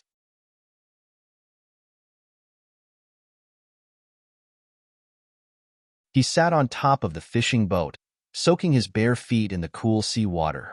He was smoking while squinting his eyes at the faint lights in the distance. He influenced Su Lu to smoke, drink, and listen to ancient songs. Su Lu also influenced him in some aspects. For example, when thinking about things, they both liked to squint their eyes to the extreme. However, when Shi Qinghai squinted his peach blossom eyes, he looked even more charming. If a woman saw this, she would probably faint. Only 2 buttons of his shirt were buttoned, revealing Shi Qinghai's bronze chest. Life by the sea was very peaceful and clean. Therefore, he was cleaned up by the sea breeze and the sea rain. He looked even more refreshing and charming than when he was in Linhai. There was no fire on the fishing boat. Shi Qinghai found this semi-abandoned place in the HDD Bureau's files. He had been there for 2 days and 2 nights. The Federation strictly prohibited the killing of wild animals, but it didn't seem to have much compassion for the fish in the water. Shi Qinghai used to use a mocking tone to criticize the profession of his teacher. He also wondered if one of the members of the 5-person team was too fond of eating fish. Thinking of the chubby and cute teacher who jumped off the building, Shi Qinghai frowned slightly. He blew a puff of smoke. The ashes of the cigarette fluttered in front of his eyes and slowly fell into the dark abyss-like sea. The cigarette, but between his lips, lit up a little. With a soft sound, he threw a metal mobile phone into the sea. After doing all this, he still didn't get up. Like a child, he happily soaked his feet in the sea with an innocent smile on his face. After a long time, the cigarette between his lips burned to the end. Shi Qinghai put it out with 2 fingers, took it down, and carefully put it in the backpack beside him. When it came to details, as a professional, he would never be careless.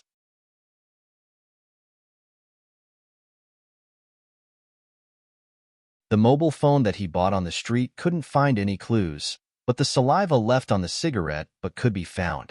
Even if he threw it into the sea, it still wasn't safe. He stood up from the fishing boat, but his movements were slightly uncoordinated. He looked down at the wound on his left leg that was gradually healing. He secretly prayed that the blood from a few days ago had been cleaned up. Limping into the quiet cabin on the fishing boat, Shi Qinghai moved a chair and sat down. Under his feet, a man was lying on the ground. There were no fatal wounds on the man's body, but his clothes were badly damaged. A towel, which was almost unrecognizable, covered the man's face. The slightly cold seawater was sucked up from the sea by a thin pipe and was constantly pouring on the towel. This was the most notorious water torture of the Federation Investigation Bureau. On the one hand, it could avoid the angry members of the Federation Management Committee who waived the Human Rights Charter, and on the other hand, it could cause great harm to the person being tortured. Shi Qinghai had already become a wanted criminal in the Federation. Naturally, he didn't care about the members of the Federation Investigation Bureau and human rights like he did in the Federation Investigation Bureau. He chose to use this method to extort a confession purely because there were only a few simple things that could be found in the abandoned fishing ground. The seawater and the towel were extremely simple, but also extremely cruel and beautiful. The seawater kept flowing, and the man under the towel kept twitching. He wanted to breathe but couldn't. He had already had the illusion that he was about to drown countless times. Shi Qinghai looked at the painful man under his feet with a calm expression. He didn't have the perverted emotion of enjoying other people's pain, nor did he have any extra sympathy. After the interrogation of the middle-aged man in the synthetic sweater in the apartment, it was obvious that Senator Macklin's office was alerted. All the people who were in contact with the middle-aged man strengthened their own protection. The man under his feet was actually an important person who secretly provided some dark services for Senator Macklin. Of course, he had never seen Senator Macklin's face. He had only seen the middle-aged man. Shi Qinghai had planned to wait for a while in South Kazhou before making his move. However, the concert attack suddenly happened, and the entire Federation felt a little restless. He knew that Macklin had sped up and he couldn't wait any longer, so he took the risk of kidnapping the man. However, facing the opponent's well-prepared defense system, he still suffered some injuries. He pulled the towel off the man's face and kicked open the water pipe. The man finally came into contact with the air. He took a deep breath as if every breath he took was the last one in his life. His face was deathly pale, and the corners of his eyes and lips were swollen from being soaked in seawater. He looked extremely miserable, and his original appearance was almost unrecognizable. "I've told you everything. Just give me a quick death." This kind of professional never expected to live in front of Shi Qinghai. Shi Qinghai didn't pay attention to him. He just packed his luggage, walked to the side of the fishing boat, and pulled open the almost rusty connecting valve. The man lying in the pool of water showed endless fear in his eyes. He knew what Shi Qinghai was going to do. The fishing grounds in South Kazhou were long gone, and it wasn't a famous beach in the Federation. In this vast sea, there were basically very few ships passing by. The fishing boat floated on the sea for how many days? How many days did he have to live, thirst, and starve before he died? You're a demon. The man broke down and cursed loudly in an unpleasant voice.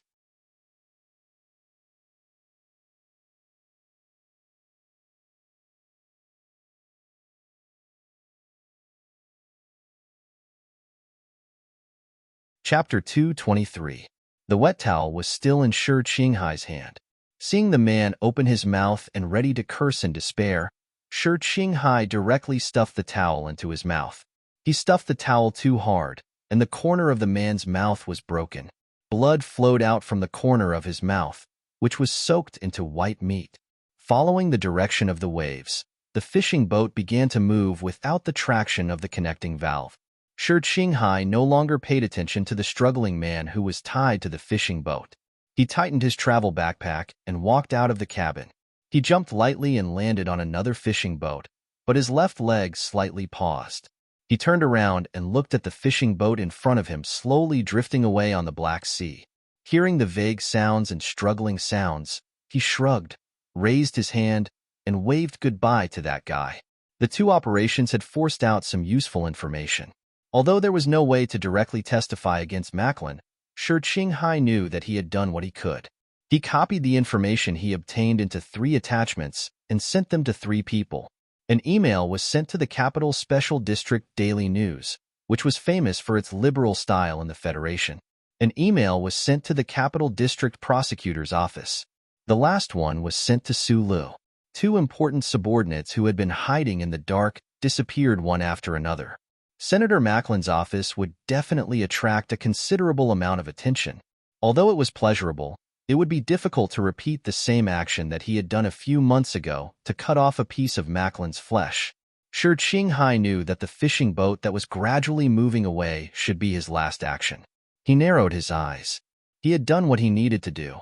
Now it was time to see the reaction of the Federation government and the big shots. Jumping from one fishing boat to another, he walked in the direction of the land. He gently hummed a tune, forgetting about the injury on his leg. He was in a very good mood. The travel backpack on his back was swinging. Together with the flowery shirt, beach pants, and the pair of sneakers that were stained with seawater, he looked like a backpacker who was greedy for the sea at night. He was a tourist, an avenger walking in the night. Tens of billions of people in the Federation were moved by Medellin and trusted that person. There were people in the Federation who supported Medellin. There were also people in the 7 great families who cooperated with him. The people of the 4 states around the mountains loved him madly. Compared to this politician, he was so small. However, Shi Qinghai insisted because he knew that Su Lu must be doing something as well. Although they didn't know each other's plans, they wouldn't feel lonely as long as they knew that someone was going with them. As his sneakers stepped on the rough sand, Shi Qinghai looked at the wide sea and felt a little powerless. He didn't know if the things he had investigated would be enough to defeat Macklin. After a moment of silence, he took out a brand new mobile phone from his backpack and dialed a number that he had memorized in his mind. "Hello, this is Nelson's dry goods store. How can I help you?" A deep voice came from the other end of the phone. It was already late at night, but that person didn't seem to be surprised or annoyed. Shi Qinghai said into the phone, "I have some professional needs." After a moment of silence, the person on the other end of the phone said cautiously, "Which customer recommended you?" Shi Qinghai said a name. With the 2 intelligence networks of the Federation Investigation Bureau and the Anti-Government Army, he had obtained a lot of useful information before he became a wanted criminal, such as the black gun dealer called Nelson's Dry Goods Center.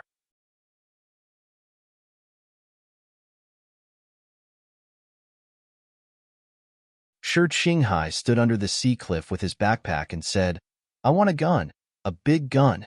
After working for 2 days and 3 nights in Harbor City without sleep, Su Lu slept soundly beside Zhou Yu's bed.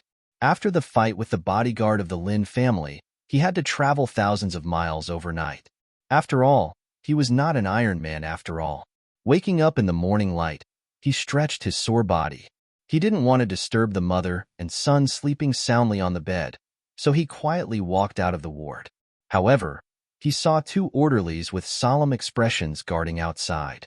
Su Li's sharp eyes fell on the pistols on the waists of the two soldiers. His heart slightly moved.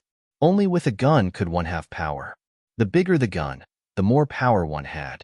In the past 2 years, Su Lu had seen a lot of arrogant people in the Federation, especially the second generation of the 7 families. They flashed in front of him like a slideshow and then disappeared. These children of aristocratic families would often have powerful bodyguards by their side, such as Brother Zhang and Uncle Kong. But what left the deepest impression on him was the Zhou siblings at the entrance of the nightclub in Linhai. Zhou family was definitely not as powerful as those real families. At that time, Zhou Yingxing was only the logistics director of the Ministry of National Defense of the Federation. However, such a pair of siblings dared to use guns on the street with plainclothes soldiers around them. They were really fierce to the extreme. This was probably the real reason why the 7 families still had to abide by certain rules and play a low-key role in front of the public, even though they were deeply involved in every corner of society. The army of the Federation was always firmly in the hands of the government. The 2 soldiers guarding the door looked straight ahead as if they didn't see Su Lu go out at all. Su Lu rubbed his head and had a little doubt.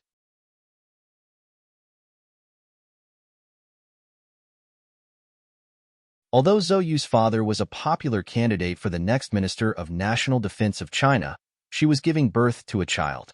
How could she be qualified for 2 active soldiers to stand guard?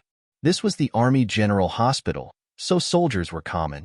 However, the news media in the capital had always been pervasive and merciless. If this matter was reported, Deputy Minister Zhou would be under a lot of pressure. With the other party's political wisdom, he should have noticed this. "You're up? Go in and eat breakfast first." A middle-aged woman walked out from behind the orderly with a portable automatic heating box in her hand. The traces of age were very clear at the corners of her eyes, but she took good care of herself.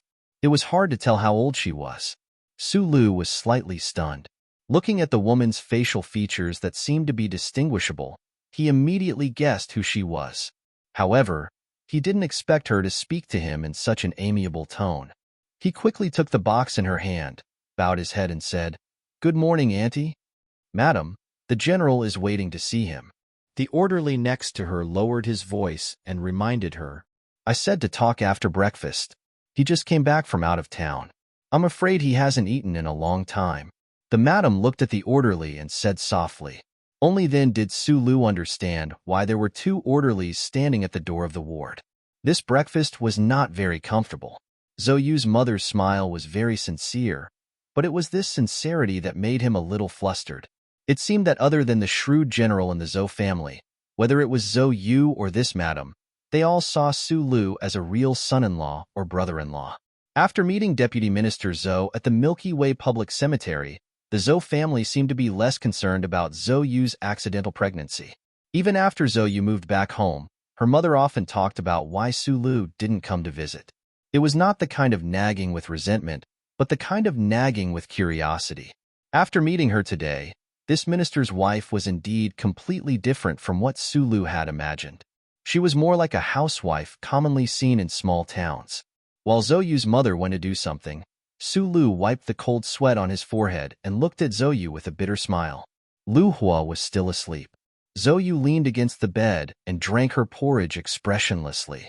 She said, "My mother joined the army when she was 16 years old and has been working in the General Assembly base.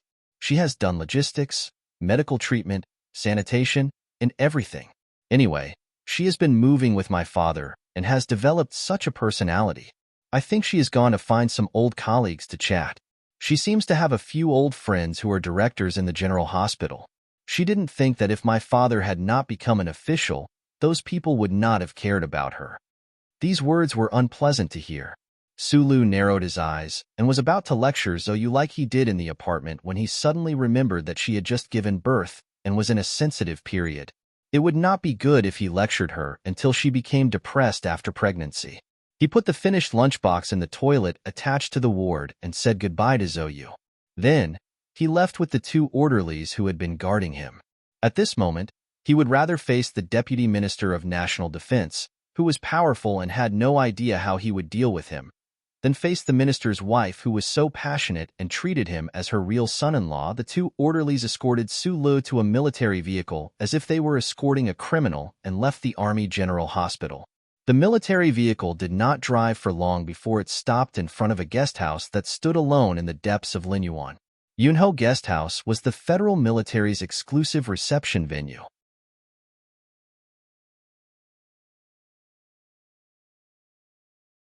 For countless years, countless war orders had been issued from this conference room. The shady green trees and cool morning breeze made the capital's summer around the guesthouse retreat. Su Lu stood in front of the guesthouse and couldn't help but narrow his eyes. He didn't understand why Deputy Minister Zhou wanted to see him here. Recently, the Joint Chiefs of Staff were holding a meeting. The chief didn't have time to leave the guesthouse.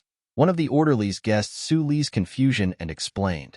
The Joint Chiefs of Staff was an important organization used by the Federation government to plan for military-related issues. Nominally, it belonged to the Ministry of National Defense, but in reality, the chairman of the Joint Chiefs of Staff was personally appointed by the president. The current chairman of the Joint Chiefs of Staff was the commander of the 1st Military Region, General Miles. It seemed that the Federation government was preparing for something, but it was not clear whether it was to deal with the anti-government forces in Mountain S2 or the increasingly tough stance of the Empire. Su Lu narrowed his eyes. Under the guidance of the orderlies, he entered the annex of Yunho Guest House and came to the door of a room. Reporting to the chief, "The person is here. Come in." The heavy solid wooden door slowly opened. A thick red carpet was laid out under his feet. A secretary-like person in casual clothes smiled at Su Lu, led him in, and then closed the door behind him. A general's uniform was casually placed on the table. 2 stars shone in the dark. Zhou Yingxing, wearing a plain white shirt, sat on the light, old-fashioned sofa. He wore a pair of glasses and carefully read a document. "You're tuning in to the Romance Rendezvous YouTube channel. We're so grateful for your support, and don't forget to subscribe to join us on this incredible journey through captivating stories.